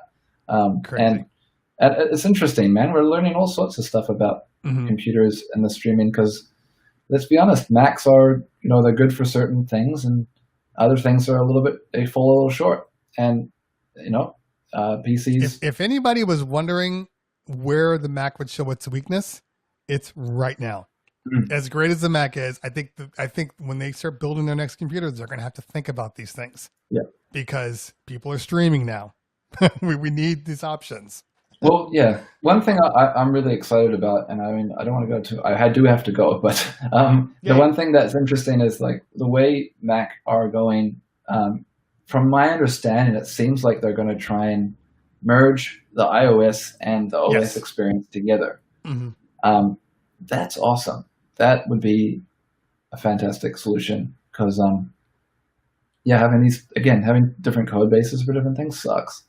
That's reality. So if we could have everything that we have on our PC, on our laptops, on our phones and iPads, that would be the move. Agreed. So I'm going to answer this one. DJ Mark, our Marquee. Yeah, we talked about it earlier. It's coming. It's just not here yet, but it will be coming at some point. Hopefully sooner than later. There is a beta. It exists. It does work. It just doesn't work great. So we're getting to the as it should work kind of phase. But yeah, I think I can't say when. The strict rule of Serato is never give people a date of when something's going to come out because that always moves, and that's just a software thing. So, we were meant to have it out earlier. Things got pushed back. France went on holiday for 6 months as they do every year. And they're back now, and I think we'll start seeing it again. No shade to France. I wish I could take 6 months off personally, yes, but we all do. Well, I mean, technically we are. Right. Yeah. Some not by choice, but yeah, exactly. It's funny because I know we mentioned this before about new additions to the Serato software. I have found, especially in doing all of these reviews and things, is like a lot of the new technology that comes into Serato typically happens from like a new piece of hardware that'll come out, and then you'll figure out a way and you'll add it in, and then all of a sudden it becomes the standard across the board. So I think the more the hardware companies push for these new features, the better Serato is going to get just from needing to keep up. So I think we're in a good place. Also, this week's going to be an interesting one. What day is today? Oh, it's only Tuesday. Tuesday, October 13th. I wonder what's going to happen in a couple of days. That'll be interesting. Exactly. You probably understand why I have the camera so high. Yeah, and I don't have it in the corner or anything. Exactly. Yeah. So it's going to be a really interesting week. A lot of positives. Okay, so let's make sure we have answered everybody's questions. Still on holiday, 7 months. Yeah, it's exactly Escape.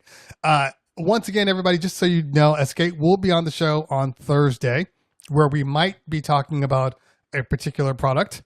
So if you're interested in that, you might want to show up on Thursday for the show.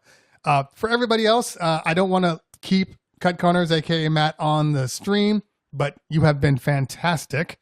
Thank you for hanging out with us. I never know how long they're going to go, and look, 2.5 hours. So for all the people in the chat, throw the ones in the chat. Throw the ones in the chat if you found what we talked about useful, because I'm all about bringing useful stuff, information to the public. Matt, thank you so much, man. Is there anything you want to say before you take off? Yeah, man. I just want to say thank you. Thank you for having me. It's a real honor to speak to people and yourself. And yeah, shout out to you for doing what you do, man. I really love your work. I'm looking forward to seeing more of your stuff, and just it's so cool. Thank you. Thank you. Appreciate you, man. Thank you. All right. Well, we're going to let Matt go. DJ Cut Corners, where can they find you, by the way? Where can they find you? Well, I'm on Twitch. My channel is The Cut Corners. Someone took Cut Corners. I don't know why. But yeah, The Cut Corners. And remember, Cut Corners is always spelled cut with a K, corners with a C. And then on pretty much everything else, Cut Corners. So yeah, feel free to follow me. Like I said, I do streams on Fridays, 12:30 Pacific time. That's 3:30 Eastern time. And all my mixes are up on Mixcloud. Yeah, that's kind of it. And you have some on your website too, I've noticed. Yep, and you can stream Yeah. music I made. I'm on Spotify and Tidal and I think BeatSource too. I guess pretty much on all those platforms if you like, production stuff. And yeah, I'm on YouTube too. YouTube's always good. I like YouTube. So Yeah, exactly. Perfect. All right. Hey, man. Honestly, pleasure. I know we're gonna talk soon. Thank you for hanging out, and we'll see you soon. Have a great week. All right. You too, buddy. You too. All right. That was Cut Corners. Great guy. He is honestly a great guy. He was one of the people that actually came and looked for me. I happened to be on one of the Serato streams, and I was just kind of talking to the chat, and then he made it a point to like whisper me, "Hey, I love what you're doing, and if you need anything, just let me know." And that started my relationship with Serato, was because of Cut Corners. So it's been great. I've really, it's funny. I haven't really met any bad people yet. I'm waiting on that day where I meet like an asshole, where I'm just like, I don't really want to work with you. Like, everybody has been like super, super cool. So, again, if we're all in this situation together and we're not getting out of it anytime soon. This is the time to make relationships. This is the time to be out there getting to know your fellow DJ, getting to know people, getting to know, building up your estate, so to speak. This is the time you want to do that. So, make use of the time. If there's anything you want to learn, now is the time. Don't wait. Don't wait. By the way, I know that we still have a number of people on.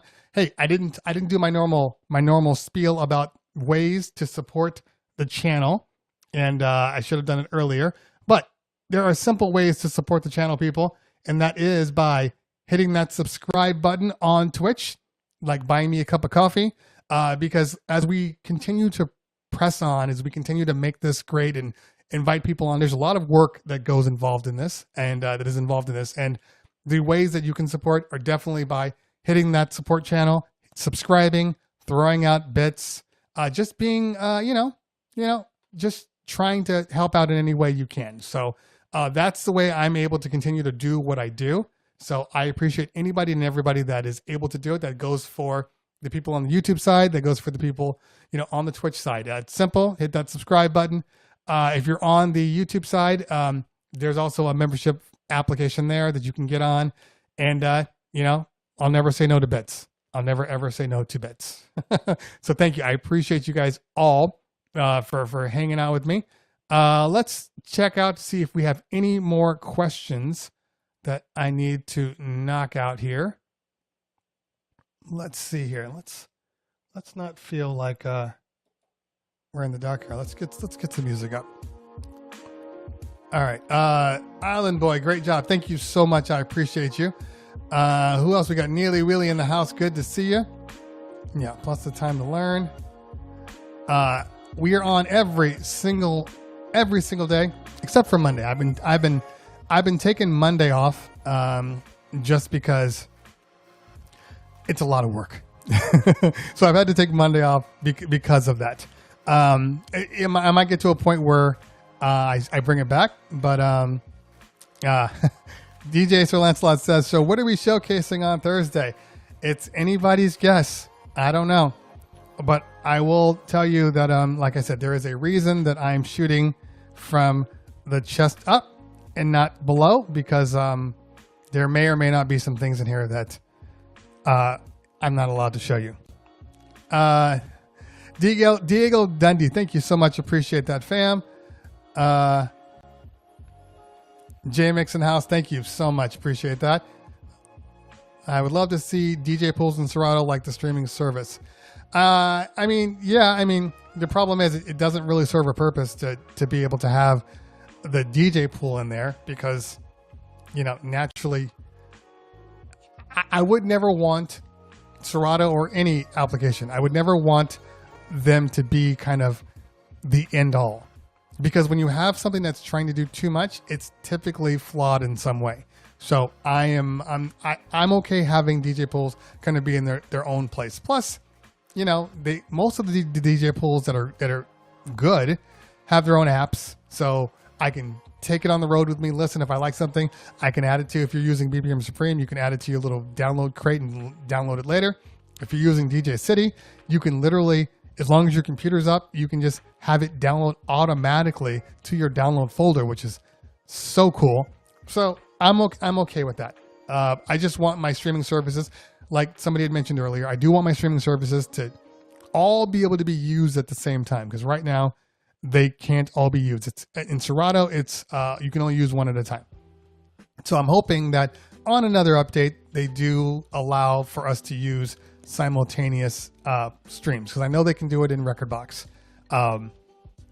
So yeah, I'd love to be able to see that. Okay, let's see here.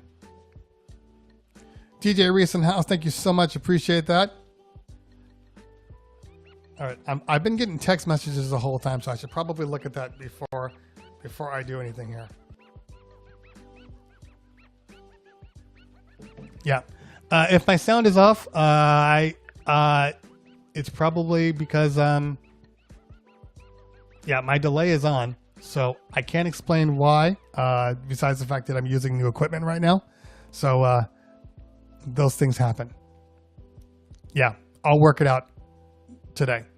You should just be happy that I literally like got everything working, because this morning everything was everywhere. So I built a brand new desk, so it's raised up a little bit, so that's good. Let's see what my thing is saying here. Yeah, yeah. So I'm glad the sound is good now. Sometimes, because I am using this Restream Studio, and sometimes it struggles a little bit, especially if the data packets get a little weird, and then it's trying to sync everything up properly. It happens, you know. It is what it is. We gotta make it work. Okay, so we need to figure out.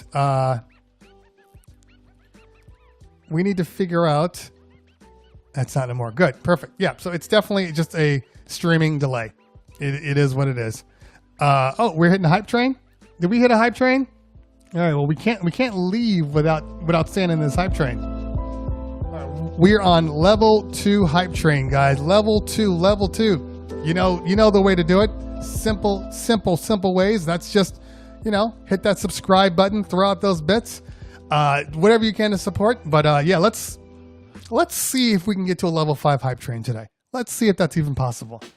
So let's keep this up. After we get to level 5, then we will raid somebody dope, and we'll just keep it going from there.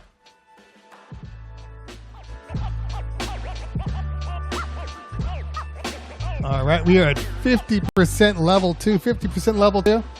And I'm going to tell you this. We have 82 viewers on Twitch alone. For all those other people, because there's like 40 other people on YouTube and stuff, and Mixcloud. This is one of the reasons that that Twitch is so great, because of these interactive things. These hype trains are amazing. 60% level 2. Let's keep that going. Let's keep it going. But that's why we do it, because of these things.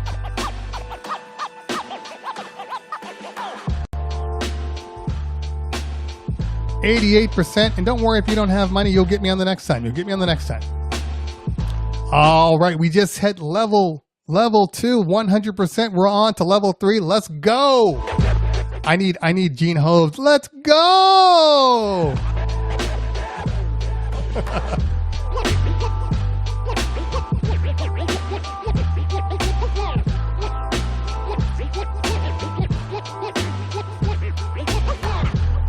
Oh, we are already at 33%.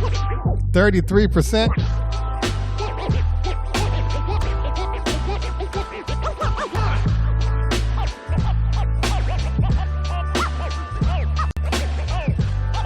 %34% hype train, 34%.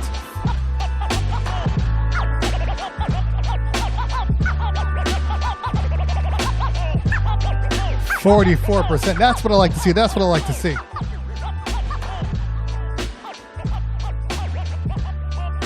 Shout out to let's take a look at all these people throwing bits. I don't want to forget about you guys out there. For whatever reason, it is not showing my bits on my normal screen. Oh, we just hit a huge.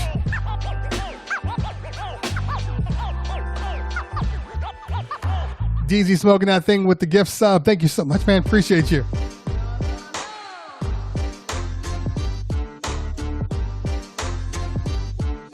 That's so strange that it is not showing up on here. So while we are in a hype train, you guys keep going. I'm going to answer DJ The Force's question. Not that one. And it says, while we're in a hype train, what do you recommend as a good starter camera for streaming?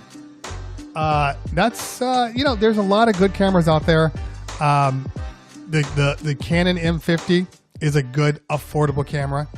The Panasonic Lumix G7 is a very good camera. You just have to adjust the manual a little bit there, but we're typically in a fixed position. What else is a good camera? The Sony, what is that? The 5100? Any of the Alpha series, like the 5100, the 6100s, all of those amazing cameras, really affordable. The problem with Canon is there's nothing wrong with Canon. The issue is that we just moved up to, we're at level 4 hype train. The problem is with Canon is a lot of the times they don't have good outputs. So like the HDMI outputs. I like to have a camera that has a dedicated HDMI, or at least a mini HDMI that works. So that's the only problem. And then Canon has their own software, but there's like a weird delay. I think they've gotten better, but we're still working on it. And then you can use a GoPro. I'm going to tell you this right now. The GoPro 8 and above have some of the best image quality I've ever seen in a GoPro type thing. So the GoPros are dope. 29% level 4, 29% level 4. Hey, you guys got me. You guys are throwing out bits, throwing out money. If you have any more tech questions, now is the time to ask.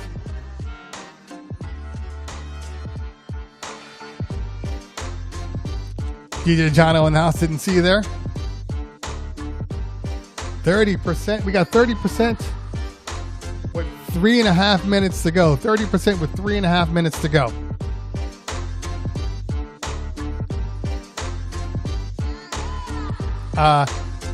Alan Boy says, what about Nikon? There's nothing wrong with Nikon. I've never used Nikon. So here are the things. If you're using any type of camera, you just want to make sure that it has at least a mini HDMI or a full-size HDMI. You don't want to go out of like the USB if you can avoid it. The quality is going to be better if you go out of the HDMI.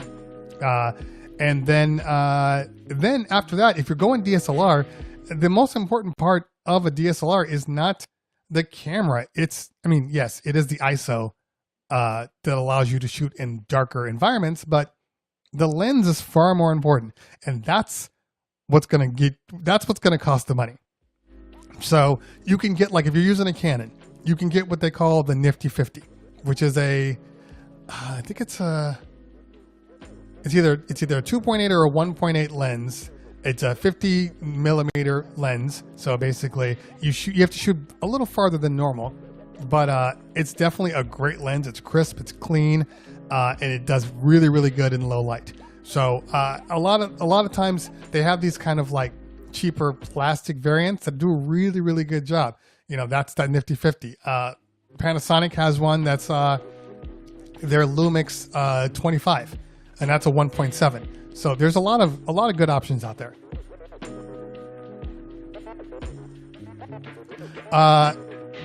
DJ Papalock says, why not just use your phone camera? And we are at 40%, 1.5 minutes. We're trying to get to level 5. I just see a boost come through.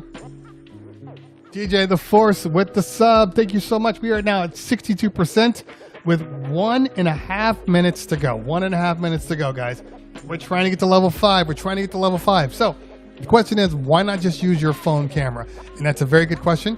There's nothing wrong with using your phone camera. The iPhone takes a really good picture. So if you're using the iPhone 11, iPhone Pro, your quality is going to be good. It's never about the low light, because no matter what anybody says, the iPhone does not really produce a good low light visual. So that's always been the same in any time. 62%, less than a minute to go. We're trying to hit level 5. 62%, Less than a minute to go. I think we just need like 2 or 3 subs, and we'll probably go right over that mountain. So less than a minute left. So if you're using an iPhone, you really do have to make sure that you have a lot of light in your room. Okay. 88, 91, 92, 92%. 26 seconds to go. 8%. That's 1 sub. That is 1 sub, people. 1 sub in the next 20 seconds and we reach level 5. That's 1 sub. That's a couple of bits. And then we are over. 10 seconds left. 10 seconds left. Can we do it? Can we do it? 94%, 98, 99, 100%. And ladies and gentlemen, we've done it. We have done it. Level 5 hype train. You know how much I appreciate you guys out there. This has been honestly a fantastic thing for me. I've always been really, really into technology and all of these things. We're still going on level 5. We're now on level 5. So, hey, let's see if we can hit it. I've always been about technology, but these talk shows, the Terry Talks, Wake Up in Cleveland have actually been something that I really, really, really love because it allows me to do things that I've always loved doing, but I can also bring some new information to you guys because that's what this is about. It's about bringing new information to you and supporting the culture. When I originally started this, I didn't think about what my position, what my stake in the culture was. But now I think I know where I need to be. So this has been fantastic. 39% level 5, 39% level 5. I think we can do it this time. We're running pretty high. And after this, we're going to find out who we're going to raid. But level 5, what time is it? 12:45. So we've already missed Snapback. Rory Lane, thank you for the follow. Or Rory Live, I should say. 41% level 5.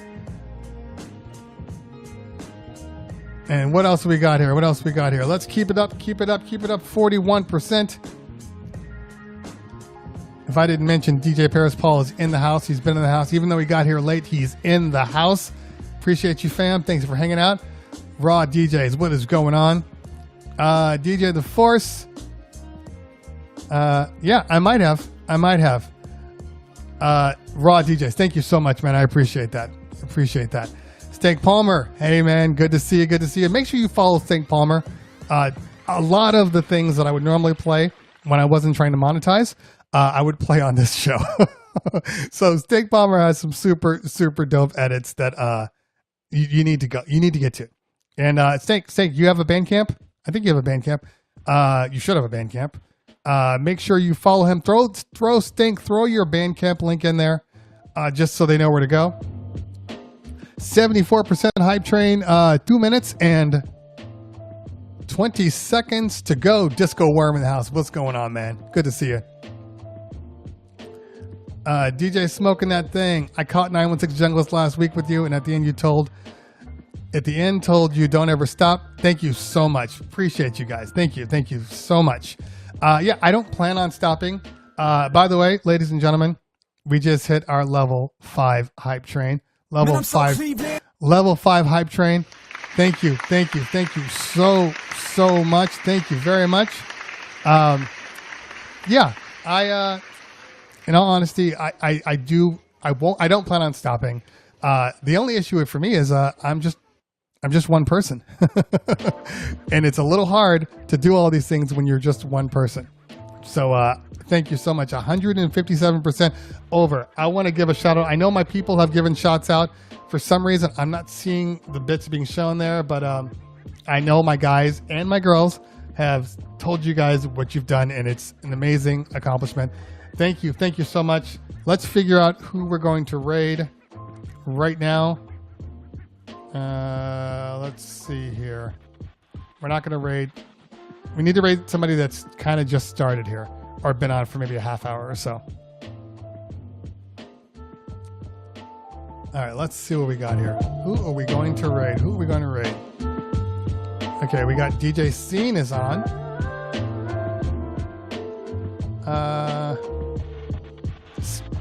Scam artists. Who else? Rocco or Foreguard? We rated Foreguard last week, so we definitely need to rate somebody different.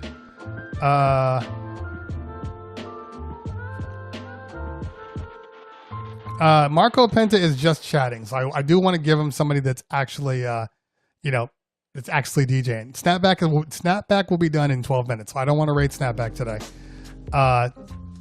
Sour Milk is maybe a good choice. We could do Sour Milk. Let's see, what did Stank say? Let me know what Scam's doing, because sometimes Scam, you never know what they got going on. So right now, DJ Rocco is a good choice. All right, let's see what DJ Rocco is about.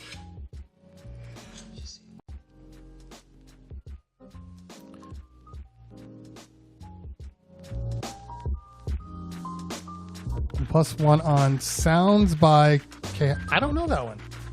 Sounds by Stank. What are they doing over there? Sounds by Callie. Callie is dope. All right, that's 2 for Callie. All right, let me do a quick search because I'm not even following them.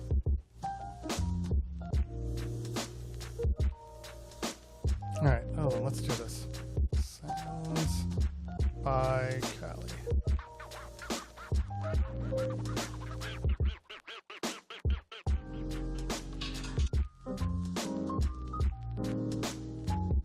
Oh, did I see him on he might have been on Serato's channel once. All right. Okay, so that's 3 for Callie. That's 3 for Callie.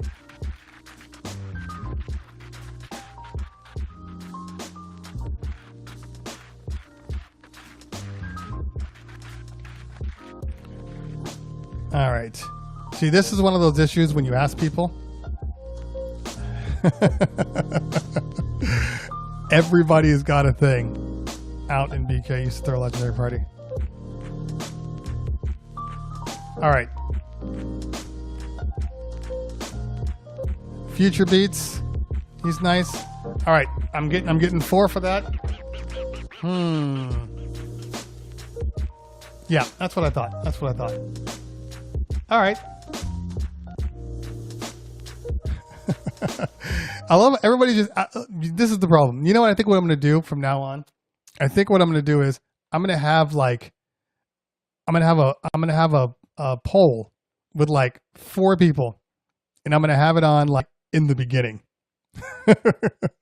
And then everybody's going to vote, because every time I say, hey, what do you guys think? Okay, now we got Sour Milk coming in. Make me an editor. I thought you were an editor. You're not an editor? All right, we'll have to fix that. Yeah, okay. So we are down 2. Sounds by Khalil and Sour Milk. Those are the 2 options right now. Sounds by Khalil or Sour Milk. And don't say anything. I'm going to do this poll real quick.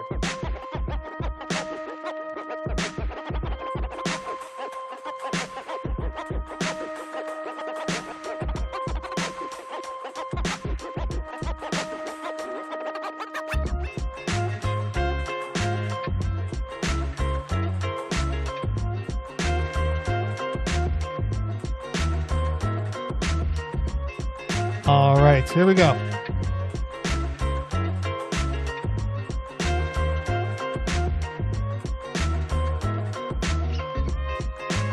This is a 3-minute raid, and then we're gonna go.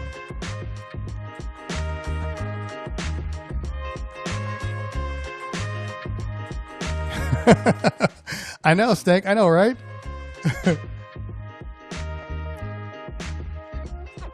Mr. World Famous, what's going on? DJ King, good to see you. Good to see you.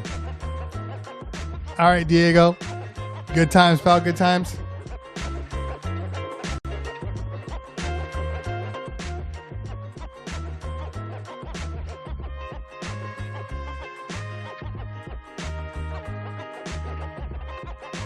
Exactly, Stank.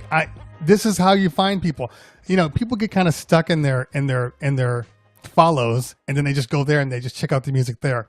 But there's so many DJs on. Like, if you actually click on the actual music category, there's so many people, and we just forget about them because we have our follows, and that's who we see, and then the recommended channels. But you could do some crate digging for some DJs too.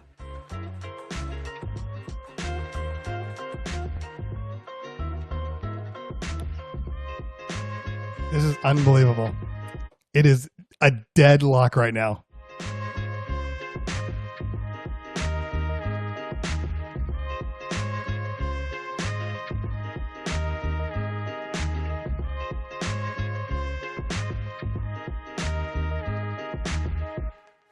Man, I'm so Cleveland.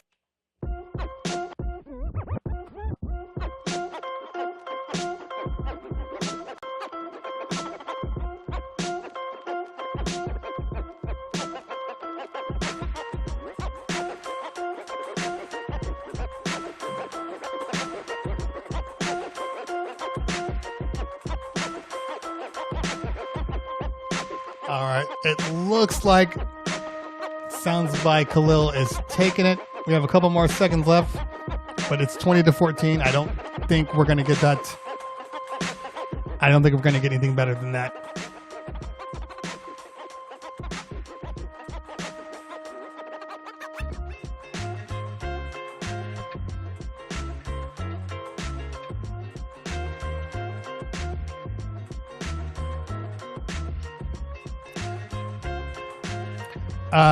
So Stank, at the moment, the channel points don't do a damn thing.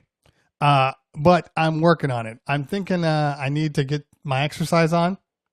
So I'm thinking that I might throw in some exercise points for all those things. So every time, you know, you hit a certain number, I have to do like push-ups and things. Like, I'm still working on that.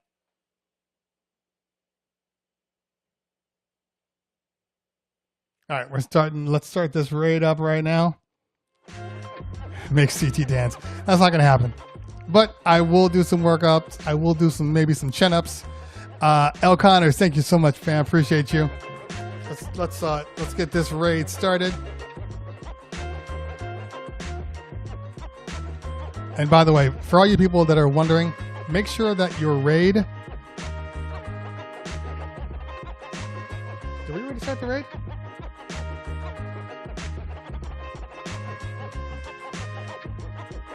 Okay. What happened to my raid?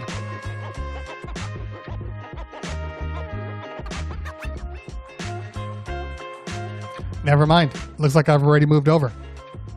All right. So for anybody else that's on, for all you YouTube people, thanks for hanging out today.